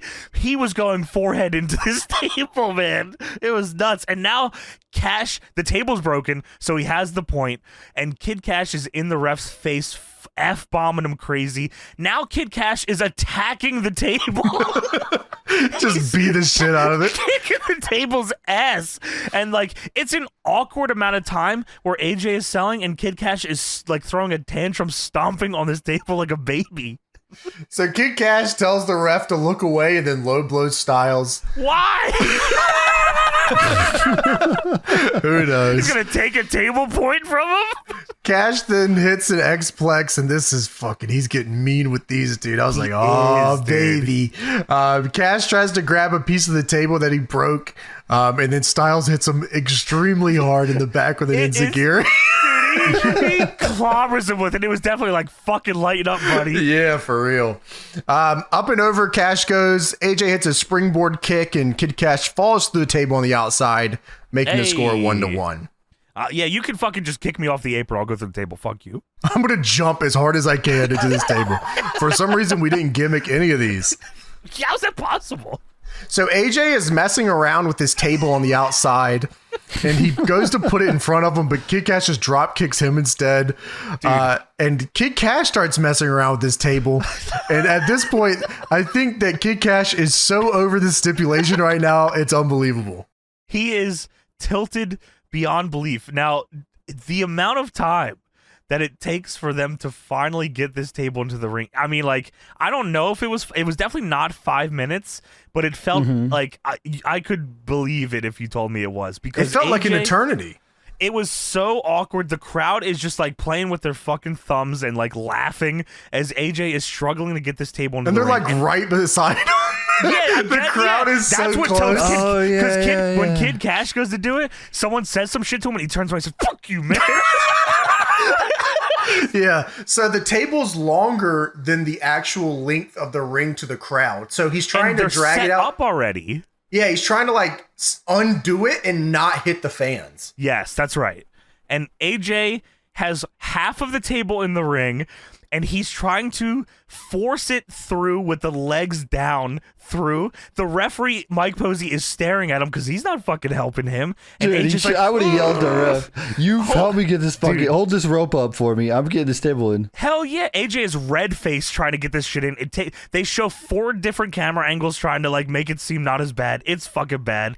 Then yeah, as James said, Kid Kash hits him with the meanest baseball slide I've ever seen. The table almost hits a person in the front row. Now Kid Kash is fighting with this fucking table. Finally gets it in, and it gets a pop from the crowd once he gets it in. AJ then he hits a Pele kick. He sets up the table in the ring, but Kash throws a piece of the table at his head. Sabu style. Kash then sets up a Rana on the top rope, which he's done to AJ before to send him through a table. Yes. But who is that in the crowd? Shit, I don't know. That's fucking Dallas. That's Dallas. That's Kid Kash's partner, Dallas. Who the hell is Dallas? Lance Hoyt is here, but he's Dallas. He's Lance Dallas, Archer, and he's wow, Archer. he is green as shit, Dallas. Yeah, dude. Dallas comes in and hits Kid Kash in the head. Dude, I'm glad they replayed it because I did not see him hit Kid Kash. Dude, okay, so I saw him hit Kid Kash, but there was no remorse or like accident in the way it looked. I was like, oh, he just turned on him. Oh no, okay, it wasn't supposed to be a turn. It was an accident. Yeah, so he hits him by accident, and then AJ knocks him off the joint, and then AJ hits a Super Styles Clash through a table for the win. Which is fucking awesome, by the way, and good on Kid Kash for taking that. That's a scary fucking thing. We saw Jimmy Rave take an unbelievable one of those, by the way. Yeah, I mean, it's a fucked up move, yeah. Yeah, it was awesome. So P.D. Williams attacks AJ Styles on the ramp and throws him back in the ring for thank God I got somebody else to work with. Dallas to kick his ass. Dallas throwing Eric Watts-esque punches here. So P.D. Holy shit. All right, so P.D. sets up for the Canadian Destroyer, and they're putting it over on commentary. That's that flip pile driver, that devastating flip pile driver. That's awesome, man. Dude, I'm like, wow, this move used to be the shit, man. This was like the coolest move ever. They protected the fuck out of this. If you got hit with this, you were dead. Like, that was it. You're not getting up. It was a kill move. Yeah, it was it, man. They could have made him the world champion off that move. Yeah, even if it was just like he hits it out of nowhere and wins just because of it, like they could have definitely done it. Yeah. Petey goes for the Canadian Destroyer. AJ holds on too long, and Petey has to put him back down again. He's like, please don't fucking hit me with this, man. Okay, I was trying to figure out what it was. Because I thought maybe AJ didn't want to take it in where he was going to land for some reason, so he repositioned him. That's definitely what it was. Yeah, okay, definitely what it was, because he wanted it like straight on with the camera, I think. Which they don't use the shot. They use the floor cam, but whatever. It looks awesome because Petey hits him with the Canadian Destroyer. AJ lands and then slides on his forehead. It was a devastating flip pile driver. Yeah. The commentary goes, oh, he's dead. He's done, man. Yeah. Kid Kash then goes up and hits the frog splash on him too. Fuck you. Over a table, by the way, frog splash. He's just got to get his shit in. But thank the heavens. I mean, if I needed someone to watch my back and wait until somebody dragged my ass down the ramp, hit their finisher on me, my friend hit the finisher on me, and then they came out and made the save, there's nobody I would want more to do that than the 3 Live crew. All right, dude. So like they were ringing the bell crazy, like WCW style, and no refs came out. Not a single person. No security came. Like nothing. They couldn't like have a couple guys go in and get bumped or nothing. No. Damn. All right. Dallas could have invented moves by the time that they came out here. And then on commentary, like, oh, thank God the 3 Live crew are here in the nick of time. Holy shit, AJ's just died. He took 1.5 Canadian Destroyers. Like, no way, That's dude. the nick of time. That's in the nick. Yep, in the nick of time. Well, they're here. They're here and they're unhappy as shit. Dude, they didn't get their pyro on the way to the ring. No. Conan is fucking reporting this to Meltzer now. They said, we're not going out there until we get pyro. Fucking naturals. We're skating out of here until we get pyro. Yeah, that's insane. So the 3 Live crew, man, they had to get on the show, and there you go. They're here, man. They're here, and they're here to stay, sadly. So we go backstage. Scott Hudson is here with Dusty Rhodes. Ah, the mega dweeb. He says, good job with that Midnight Rider thing. And Dusty says, that won't me. Yeah, so I guess last week the Midnight Rider showed up, which is like a old NWA gimmick, I think, where Dusty was in a hood. Because Dusty, I believe, was suspended or fired. That's right. He was Vince Russo. suspended. Yeah, they explained that after this. So yeah, Dusty said, whoa. I was late because of the traffic jam. It was so huge. Getting in the building last week and getting the tickets for the night. I missed the Midnight Rider. I already looked great. And he lost a lot of weight. He looked good. So Dusty is talking here, and he's putting over this fucking match, and he's talking about the fans always push him down the highway of life and all.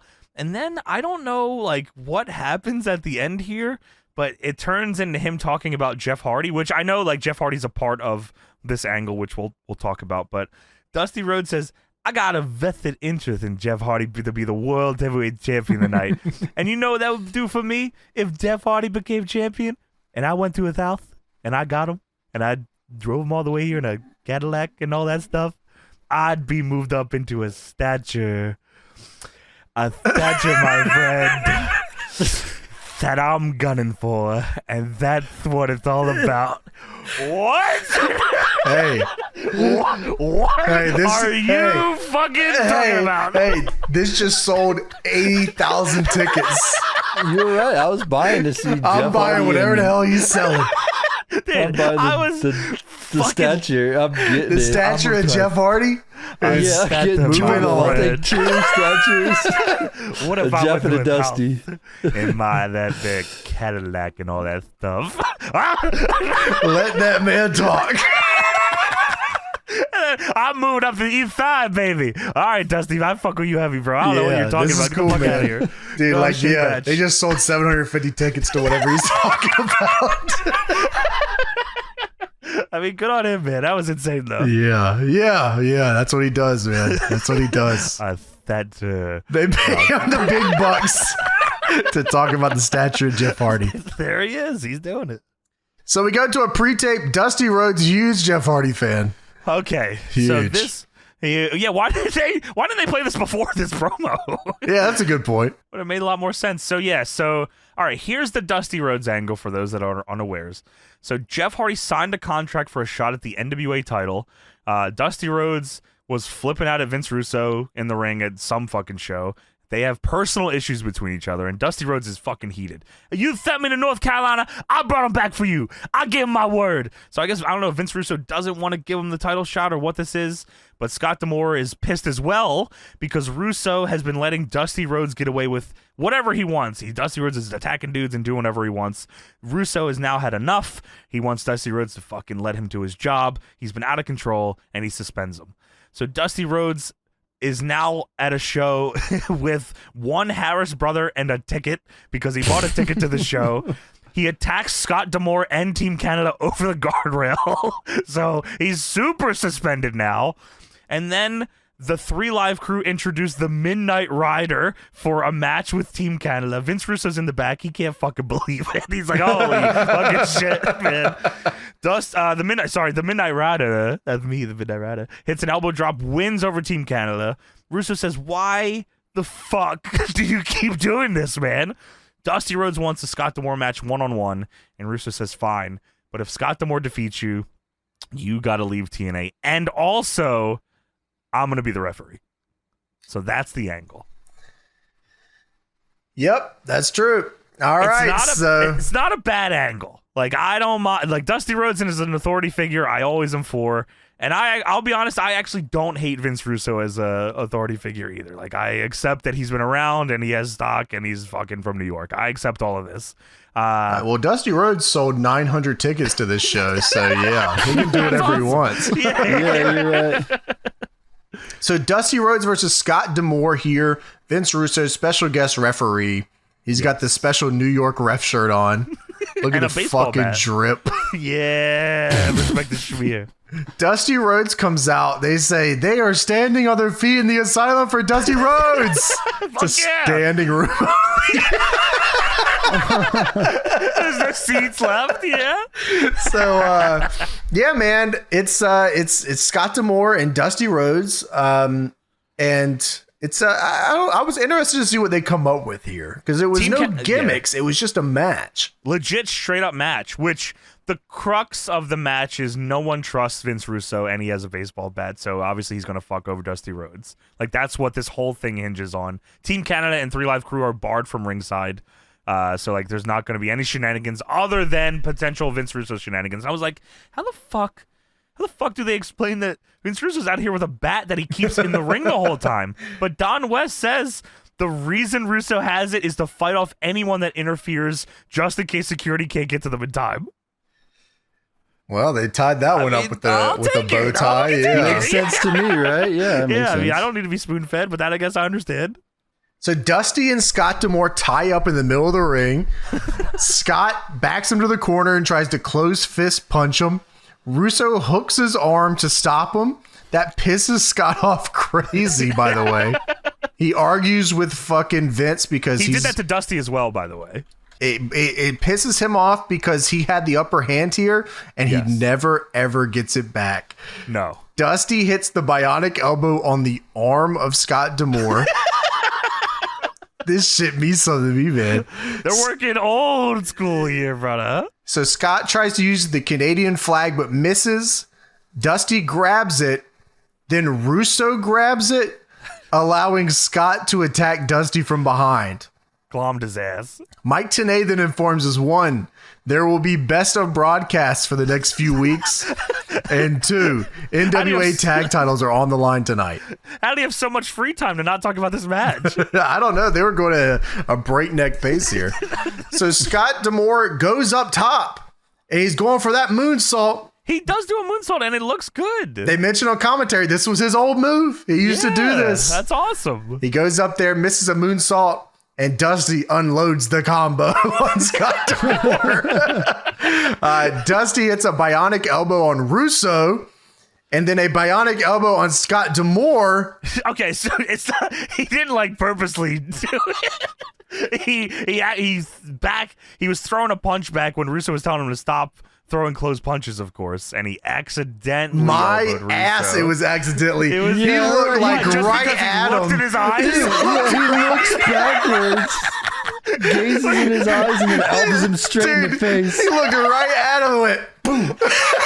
That was a complete accident. Dude, I felt like Vince Russo was out of spots like all night in this match. I felt like he was just like, he didn't understand he's not a his fucking plate. wrestler. He has no idea what he's doing. Yeah, he was the world's heavyweight champion. Sorry, I apologize. You know you're gonna get back elbow. It's just be there for the spot. You know. Yeah, you're right. He looked at him and said, "Bah, bitch." So it was an accident, despite him looking directly into his eyes and punching with it. I'm sorry, Daddy. So Dusty hits a bionic elbow on both these dudes. Russo then just stands the fuck back up. Hey! Not only are you not a wrestler, you're in a referee shirt, which tanks your XP and health by an unbelievable amount. You cannot get up immediately. Russo kills a Legends gimmick in the fucking asylum? Come on, man. God damn. So Russo takes an elbow, stands right back up, grabs the bat, and then Russo gets behind Dusty like he's about to hit him with the bat. But Dusty... By the way, while holding the bat upside down, he didn't even have the bat the right way. He had it G'd up, holding it like from the top. I must have concussed her, Daddy. So Dusty, you can feel it. He said, someone's holding a bat wrong behind me. And Dusty turns around and he goes, whoa, I wasn't going to hit you, man. And then Dusty hits the bionic elbow and an elbow drop on Scott D'Amore and wins the match. A swerve. I like it, man. Vince Russo's a good guy now. Yeah, he even goes to shake Vince Russo's hand. Does, but sadly, Team Canada are here. The match is over, so they can come out. They jump Dusty from behind. Russo then tries to stop them, and Scott D'Amore is pissed because he lost, and he's not happy with Russo, so he gets in Russo's face. Scott D'Amore and Russo are now shoving each other. Russo gets so fired up, he rips his shirt off. They're just no punches are thrown. Yeah, just shoving each other back and forth. Dude, what the fuck's wrong with Russo? Like every fight he's ever in, he just like takes his shirt off. That's like, New York style. What the fuck do you know? So I mean, like, yeah. So they're shoving each other shirtless, both of them. And you know what, man? Thank God that there's somebody on this show that after, you know, I had a match and there's a whole group of Canadians kicking my fucking ass and two shirtless guys are fighting right over my dead body instead of trying to help me. Thank God that there's a group of guys in this company that'll come make the save. Here comes the fucking 3-Live Dude, Crew. get these guys the fuck out of here. How are they always here? We're going to earn our pyro. We're getting that pyro. I'll tell you what, we'll do whatever you want. You're not going to get your pyro, but you're going to get 16 entrances on the show. Here they come. Dude, I love that throughout all of this, throughout Vince Russo taking his shirt off and everything, Dusty's TNA music is playing all through this. Yeah, you're Conan right. and them come running out to Dusty's music. They're stomping Dusty out to his music. Reverse New Jack fight. So we go backstage. Scott Hudson is here with the Naturals. Natural. And they are very proud of what they did to Triple X and to AMW's James Storm. Yeah, well, Scott Hudson says that. I hope you guys are proud of yourselves. And they say, of course we are. You see what we did to Triple X? Hudson says, well, I just received word from Larry Zbyszko from the Championship Committee that there will be an NWA World Tag Title match tonight. Somehow this got to Mike Tenay on commentary and not any of these guys here. Just getting that in. Enough. And Chase Stevens says, who's left? We took out AMW, we took out Triple X. Who could there be? And Andy Douglas says, could it be Little Jarrell and Mikey? I wish it was. That would have been fucking awesome. Because Mikey Batts has 13 concussions, and I like to see what he got left in him. What about... Okay, I didn't know who he was talking about here. He said, what about the little clowns, the NYC? Who the fuck is he talking about? Puppet? Oh my God. I thought he was talking about like the ICP, but maybe he just didn't know and he was trying to, maybe it was a joke like the NYC or something. Yeah. Sure. NYC. Yeah. He said, I know a team that strikes fear in everybody. Shark Boy and D-Ray 3000, which for a second I thought it was going to be. But no. Well, they said, we're going to walk to the ring. We're going to walk in the champs, walk out the champs. We don't give a fuck who it is. So tag title match. Who do you think it'll be? Mikey Batts and Jarrell Clark? Well, they did win earlier. They won not a shot at this and not a shot at anything for the foreseeable future. They won a chance to keep their contracts. Yeah, man. What the fuck? Yeah, why was it not a tag title match? Like a number one contender thing or something? Because they had to do this fucking angle, baby. Yeah, I mean, we're not diverging from Triple X and AMW. I mean, you guys got to wait. Yeah, you don't understand how good these matches are. This is all we got. That is what we got, dude. Yeah, this division dies unless... I mean, 3-Live Crew are begging for a tag title shot. You want that? We're milking this for as long as we can. We cannot let these guys win. Sorry, Conan. They're on like their second or third year of this angle. We can't just drop it now. Yeah, come on. There's a lot of long-term storytelling here, asswipe. You could go hang out with Goldilocks' Empire. Yeah, he's going to Meltzer with that one. So Larry Zbyszko comes out here on the ramp and announces that the team that will face the Naturals is Elix Skipper. Prime time, baby. I said, oh, shit, okay. I was like, in my mind, I was like, who the fuck is going to team with him? I actually like didn't expect who it was. I was like, oh, it's going to be like fucking Sabu or something crazy. Just because they always did that weird, like, have a legend come out for a pop at the Asylum. Oh, yeah. Well, his teammate is none other than AMW's Wildcat, Chris Harris. Dude, he gets a big pop too, and I was like, wow, they like leaned into the angle and trusted that the crowd would give a shit about this, and they did. And I was like, this is awesome. I actually love this idea. Yeah, I mean, they put the strange bedfellows in, right? Like that was the trope here. But you know, these two teams have been fighting forever. That they know each other so well, they're able to do moves with each other because they faced each other so much. I love that. Yeah. So it's the Naturals versus Chris Harris and Elix Skipper. NWA tag team titles on the line. Mikey Batts and Jarrell Clark said, what the fuck? Well, Jarrell Clark said that. Mikey Batts said, holy shit, where the fuck am I? I wanted to face for the SmackDown tag title. What the fuck's going on? Where is Goldilocks? So Don West says that this is the first time that either man has ever teamed with anyone else ever. Well, to be fair, he said, I think. he gave himself a little room there. That shit is funny as fuck. That is insane. Helix Skipper was in a trio on this show. Helix Skipper was ever only in tags ever. Mike, today you were there when he teamed with Lance Storm. That shit was funny as hell, man. Good lord. Yeah. So, what the hell? I think. Helix Skipper should just start right. Hey, you're right. So, yeah, man. NWA tag titles on the line here. The Naturals start on top. It's a fire-up start. Yeah, but Harris turns it around with the Big Thez press. His always looked crazy, maybe because everyone that he faced was always smaller than him. So he would just, God, it looked like he just barrel rolls him. Pounced on him. It was fucking crazy. By the way, there was a sign in the crowd that Tony will appreciate. There was a sign in the front row that said, Hard 10 ruled. Bring it back. I agree. There's also a beer man out there. Do you see the beer with man? The hat? With the hat. Shit. The I saw that, dude. Beer hat. That That's was awesome. awesome. That guy was crazy. So Primetime and Wildcat ping pong Chase Stevens with punches until Elix hits a catapult splash. Nice. I like that. It looked good. The Naturals stay in control here, obviously because they're the more tenured team, and they stay on top for a while here. They lay on him for a minute here, which is not the match I was looking for. Real Southern style. That's how the Naturals just worked. Yeah, I already saw one of those earlier and I didn't like it. I didn't like it again. You can make a more interesting heat segment. Like your I think control should be more interesting, I think. Yeah. Skipper finally fights up and hits a backwards roundhouse kick. His kicks look great, man. He's good. Yeah, he is good. And he always looked great. He was always in good shape. He was fucking chiseled. Yeah, man. We get a double hot tag. Chris Harris comes in and just starts fucking decimating everyone here. I mean, this is the most Southern tag match I've ever seen. Like, he comes in and just punches everyone to shit. Yeah. I was like, oh, man, okay. So Chris Harris looks big, too, man. I was always he's huge, man. Yeah, he's big. Like, in comparison to everyone in TNA at the time, he was massive. Yeah, he just looked huge. They should put him in a big white jacket. Let him fucking lose. Just lose all the time. Yeah, lose put him and in the get the fuck singlet out of too. here. So Chris Harris gets Andy Douglas up for a suplex. Elix Skipper hits the cross body double team move that AMW does. Yeah, dude, and he G's them up for it, and all comments just, oh, they know each other's moves so well, and because they wrestle each other so much. I was like, wow, that's fucking cool.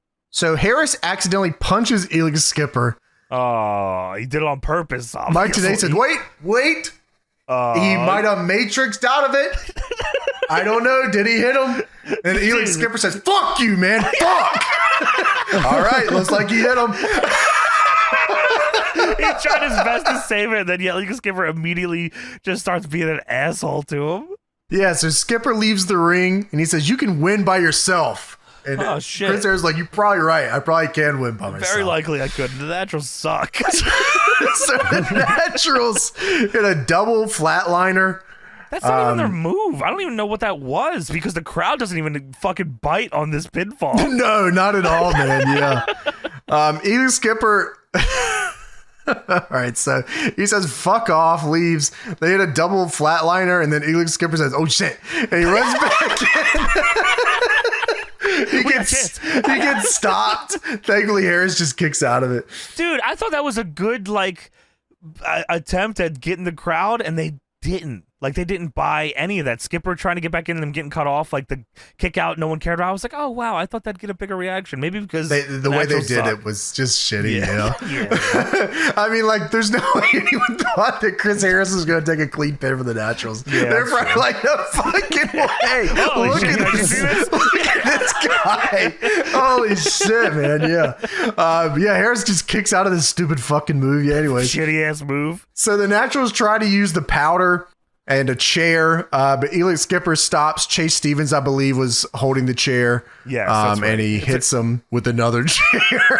Dude, so the referee is off to the side, distracted by Andy Douglas, I believe, holding the beer man ringside. Yeah, you want a beer?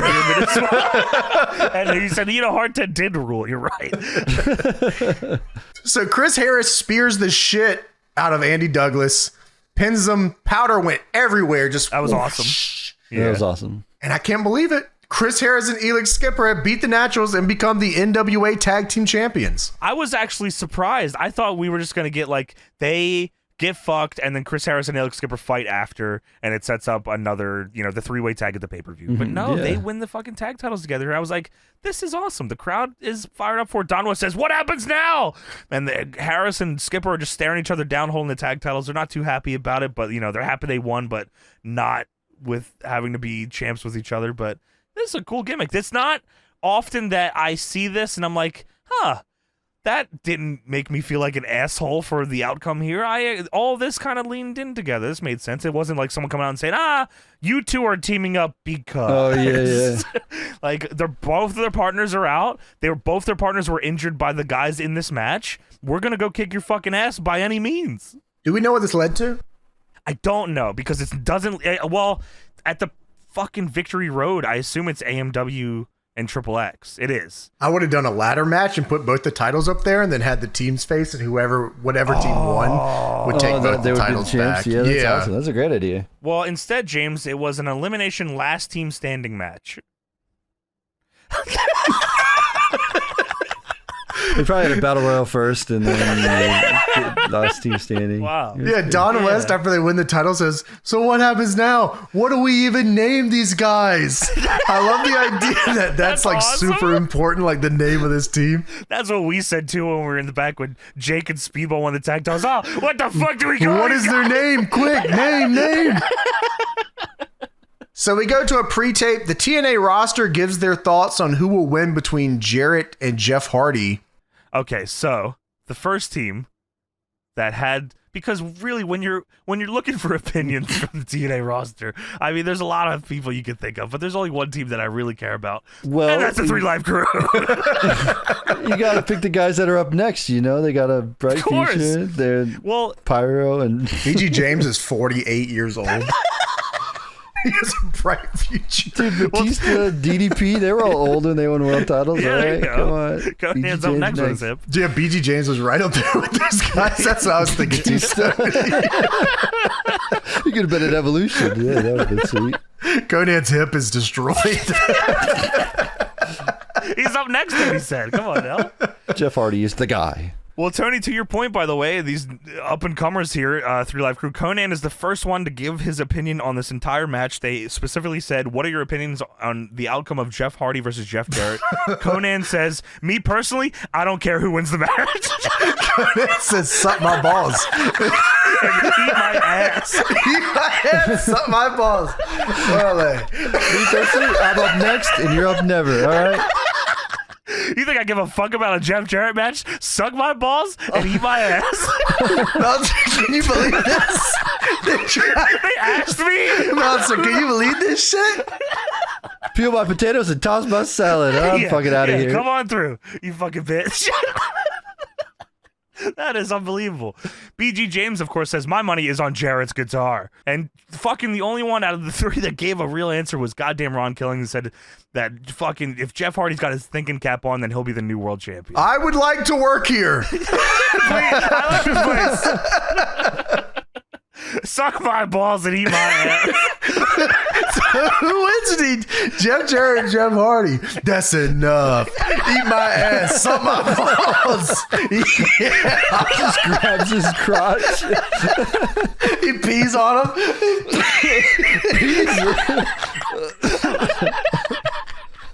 Lift the leg up, Teddy. We're gonna hump you like the dogs we are. All right, cut. What the fuck are you doing? Oh, okay. Bouncer, get a load of this. All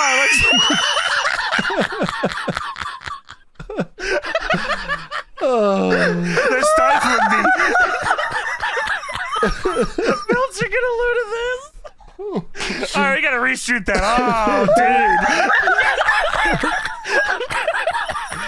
Oh, dude. What are you doing like that?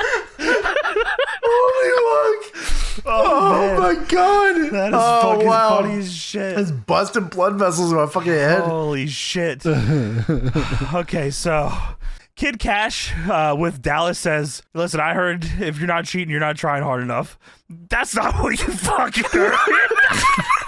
Dude, just tell me who's going to win the match. Come on. Oh, dude. Bobby Roode picks Jeff Hardy. Kazarian and Michael Shane pick Jeff Jarrett. AJ picks Jeff Hardy. Raven says Jeff Jarrett better win because he wants to beat him for the belt. Fucking franchise is here, and he picks Jeff Jarrett. And Jerry Lynn says he's wrestled both of them different times, different places. Money, my money's on Jeff Hardy. Jerry Lynn in the glasses. Oh, God, Jerry. Dude. Oh, sorry. Take two. I thought everyone was doing that. So is he like a backstage correspondent at this time, an agent? He was an agent. Yeah, that's right. In 5 years, he beats Nigel McGuinness. I'm not going to talk about how that fucking made me stop watching ROH because I don't want to hurt anybody's feelings. Oh, man. Oh, dude. Oh, dude. That's kind of like Randy to Ram. So we go to a commentary bumper. Mike Tenay goes through all his best faces. He unloads the clips. It's like me choosing styles for the photo in fucking WWE 2K. It's just an unbelievable range of faces, man. Dude, It's yeah. awesome. He hits them all, man. They're premium. This is premium stuff here. Yeah. The only reason to watch this segment is to stare at Mike today. Yeah, I didn't hear a single word about what was going on. I was just watching this dude look down and then look up and goes, Dude. Yeah. With the lips. Tenay then lists the lineup for the next 3 weeks because this is the last live pay-per-view they're doing. So the next 3 weeks are all best ofs. The first one is the absolute best of the tag matches in 04, including the 6 Sides of Steel match. 2 weeks from now, it's going to be the best of the X Division. Mike Tenay's faces are going nuts. And then 3 weeks from now, it's going to be best of the heavyweights in 2004, including Jarrett, Styles, and Raven. And then Impact on Friday, you'll hear from the NWA World Champion, no matter who it is. But mark your calendars. The beginning of a new era, November 7th, Victory Road on pay-per-view. Their first ever Sunday pay-per-view, their first 3-hour pay-per-view. And now let's go to the back where Scott Hudson is stationed with the alpha male Monty Brown. Now, they say that, but Scott Hudson is alone and has no idea that Monty Brown will be joining him. he is not stationed with the alpha male. No, he's not. Scott Hudson's back there and he's hyping up the main event. No mention of Monty Brown. And he's about to throw it to a video package to hype up Jeff Hardy versus Jeff Jarrett. And then Monty Brown comes in with, he's gigantic, a big yellow sleeveless shirt, a chair, and he grabs Scott Hudson by the wrist. And Scott Hudson goes, ah! And Monty Brown goes, what are you getting all jumpy for? And Scott says, you have a chair. You scared the shit out of me, man. Yeah. What the fuck? No one told me you were going to be here. So Monty Brown says, relax. The alpha male's relaxed. And you think I need a chair for you? The only thing I do for you is this. And he flicks him.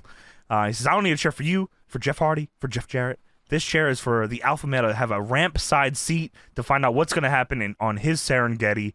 And he says, it doesn't matter who wins, the stroke, the swanton, the figure four, the spine tingler twingly, it doesn't matter. I didn't realize how he was like saying something they say on the show. Yeah, I hadn't heard the name before, and then if they would have played the video package before this, I would have known. But why don't, dude? There's like so many times they should have did that. And tonight, after it's over, and the unfortunate winner has the strap, you will be 1 pounce away from giving it to the alpha male. Period. And then he wipes the mic on his head. That's awesome. I do love that. Monty Brown, I mean, we've talked about him a million times. I feel like I've talked about Monty Brown as much as I've talked about Mike Awesome. Fucking love Monty Brown. Love Monty Brown. Wish I got to see more Monty Brown wrestling in my life. But such is life. Me too, man. I think he would have had a sweet run in ROH if he left TNA. God damn. Wow, you're right, dude. Oh my God. That would have been sick. Yeah, they would have pushed the shit out of him too. Hell yeah. It would have been awesome. It would have been pretty sweet. Oh, well. So we go to a pre-tape. Jeff Jarrett says that Jeff Hardy is an outsider and no outsider is welcome in TNA unless they are friends with Jeff Jarrett. Oh, yeah. So like that in the Observer, they talk about that. Like Kevin Nash and Scott Hall might be coming in here. And they do. And they do. As Elvis. The kings of wrestling. You can't in 2004, 2005, you can't be the kings of wrestling. Hey, that's not fucking right. Yeah, it's fine. I'm indied out crazy. Stop. So Jeff Hardy has a techno rave in response to Jeff Jarrett. what the fuck is this? This is the craziest edited promo I've ever seen in my life. I can't even understand him. What the fuck are you saying, buddy? I had no idea, bro. Yeah, dude, I was so confused. And Jarrett says it's the biggest match in Jeff's career and the biggest match in his career as well. And then they do a sweet montage to some club music of Jarrett hitting a bunch of people with guitars and Jeff Hardy doing some shit. Yeah, all his moves are guitar hits. Which is awesome. And then Jarrett ends it by saying, Jeff, keep your enemies close and your friends even closer. That's wrong. That's not right. That's a man that's been hit by the spine line. Okay, dude, the spine line. It is time to talk about the fucking spine line. Have you ever heard of this? Well, let's introduce it first. All right, so Jeff Hardy versus Jeff Jarrett's the main event. Sure. We get a tail of the tape. Jeff Hardy looks like a Teenage Mutant Ninja Turtle. It says on the gimmick, it's Swanton versus the Stroke. It is Figure 4 versus the Spine Line. I was blown away. I said, Spine Line? Because I watch a lot of wrestling. I feel like I've watched Jeff Hardy's entire career. I know nothing of the Spine Line. Now, I am definitely, and I believe we all are, advocates of main event talent having a submission move. Oh my God. I think it's the best. That's a if great you want to trope. be a main eventer, you probably do need a submission. Absolutely. Jeff Hardy has one here. It's called the Spine Line. Now, I thought you should show it to me. It should have been in the video package, unless it was? It was, yeah. It was? Okay. I didn't know He does it. He does when they're running it down, right before the match. Okay. He does it, yeah. Okay, sure. I must have missed it. I did too. Well, I didn't know what it was. They didn't point it out, I don't think. Yeah, they didn't name it, so I thought it was just, I don't know what he was doing. And it was a bunch of shit on the screen, so. Yeah, well, this is a new submission move that Jeff Hardy invented last week. And they don't say what it is until he does it. That is the Spine Line. The whole match, I'm going, wow, I'm actually pretty excited to see the fucking What could it Spine be? Line. It could have been something sweet. And then, I was like, wow, I wonder why I didn't see it. And I guess maybe I should have realized very quickly why it wasn't sweet. It died a swift death. Yeah, or else he would have kept doing it. So Jarrett and Jeff get to the ring here for this match. Yes. Jarrett slaps Jeff Hardy before the announcements, and they have to be separated. I was like, okay, build some heat here for this match. It's not like they had a ton of time left on the show. No, they had 15. So I was like, okay, he's trying to get some quick heat here to start this one off hot. Okay, well, that was wrong because they still proceed to try to do the announcements for the next 7 minutes. Okay, so this is funny as shit, but I actually thoroughly enjoyed it because I don't know how much of the match I would have even liked, and them trying to spend all of this time, because I've never seen the championship introductions get interrupted like this. Usually it's like they start fighting and all right, the match is on, ring the bell. They are so adamant. The NWA Championship Committee board member Larry Zbyszko is there. He is so adamant that we need these intros to start this match that they are going to fight through all of them. We have to do these. Them. This is a formality. We have to do this. I loved it. I loved it. Could it have gone shorter? Absolutely. Could the match in more time? Absolutely. Would I have really needed to see more of Jeff Hardy versus Jeff Jarrett? Maybe not. So I wasn't too bad. Absolutely. Fair enough. Understandable. 3 spine lines for me would have done just fine. So Jeremy Borash goes to make the announcements again. Jeff Jarrett bum rushes Jeff Hardy. They separate them again to get these fucking announcements done. Jeff Hardy then jumps on Jeff Jarrett. And fucking all right, it's time to finish the announcement, guys. Can somebody please hold these guys back? Dude, yeah, and Jeff Jarrett has green shit all over him from Jeff Hardy. JB's back to doing the introductions. It gets cut off again because Jeff Hardy rushes them. They're on the floor now. And then they finally ring the bell. Jarrett is busted open before the match even started. He's gushing blood. He's got green shit all in his hair. Collar and elbow. That's what it's all about, baby.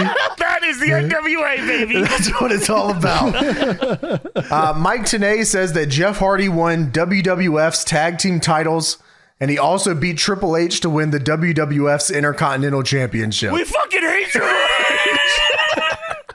Him and Don was high five. So Jeff Hardy with a house show dive to the outside.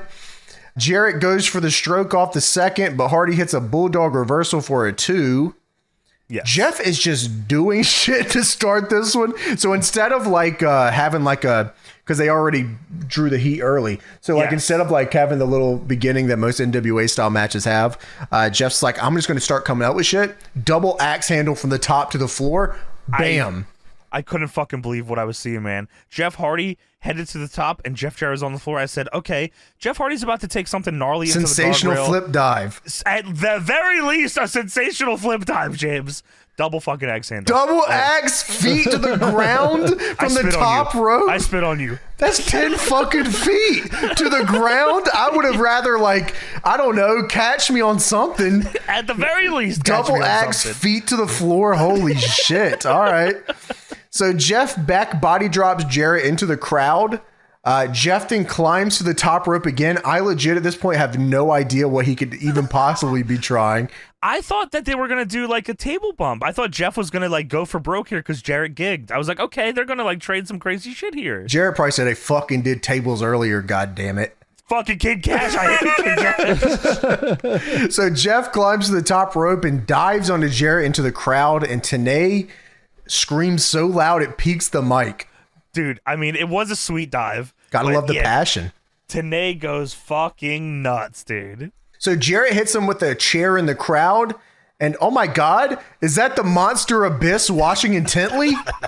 Dude, okay, so they already had, because I think they already had shown Monty Brown, right? He was sitting in the chair. Yeah, that's right, on the ramp. Abyss is also on the ramp, but he's near hiding. where the... Yeah, he's like kind of tucked away near a screen, kind of just hovering there awkwardly. It's very not intimidating. So Jarrett takes Jeff Hardy to the balcony seating and tries to throw him off the balcony. And then Jeff tries to do the same thing to Jeff Jarrett and gets him halfway over the ledge. That was awesome. Jarrett then fucking nails Rudy Charles, the ref, with a chair by accident. Just gives it to him. And it's not like a chair shot where he was trying to like swing it like you would, like if you picture someone, if I say someone gets hit in the head with a chair. No, Jarrett necked him with the chair. He did it sledgehammer style. It was nuts. So they get back in the ring. Jeff hits the Swanton bomb for a 2. Crushed him. The alpha male Monty Brown is watching intently. Jeff goes for the twist of fate, but Jeff reverses to the stroke for a 2. He just kicked right out of it. He did kick out of it, yeah. Raven is here. He's watching. He's in intently. A straight jacket. He's watching intently as well, yes. Jeff then gets locked in the figure 4 by Jarrett, and then Jeff turns it over to reverse the pressure. Yeah! And Dusty Rhodes is here. Dusty's here watching intently from ringside. And this, my friends, is where we find out what the spine line is. It's the Rock's shitty sharpshooter. So I don't think it was meant to be. I think when he first did it, it was a clover leaf. Like last week, it was a clover leaf. Oh, was it? I think so.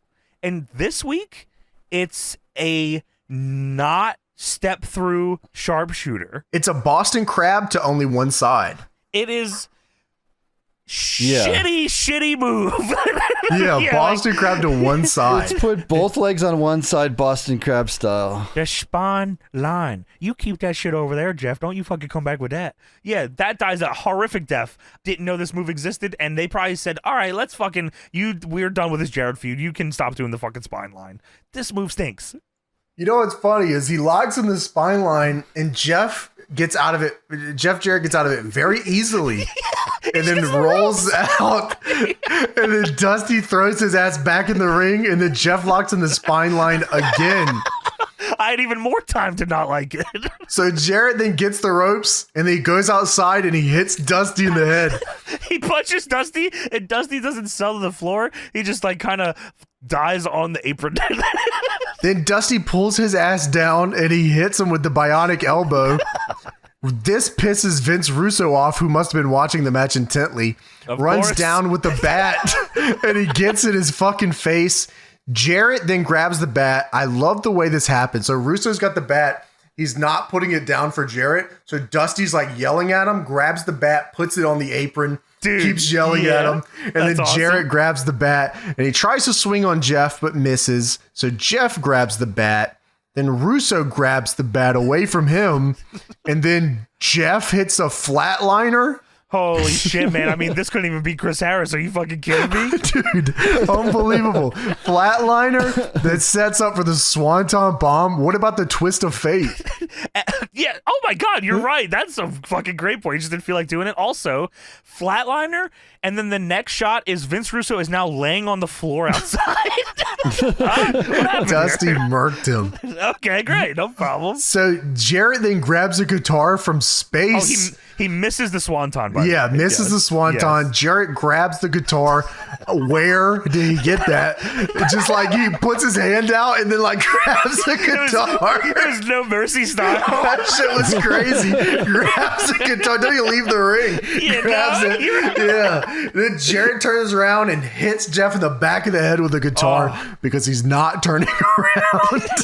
This is brutal. Jarrett hits him so hard that Jeff forgets to roll over and Jarrett fucking laying on top of him back style and he goes, oh shit. And he had to roll him over and he rolled him over and he got the 3 and then Abyss does Dude, okay, so 3 count, Don West says, don't tell me, oh no! So Jarrett wins, of course. No one likes seeing Jarrett win. If you didn't watch TNA at this time, it was, everyone hated when Jeff Jarrett won. The Reign of Terror. Yeah, it was the Reign of Terror. He hit him with the guitar again.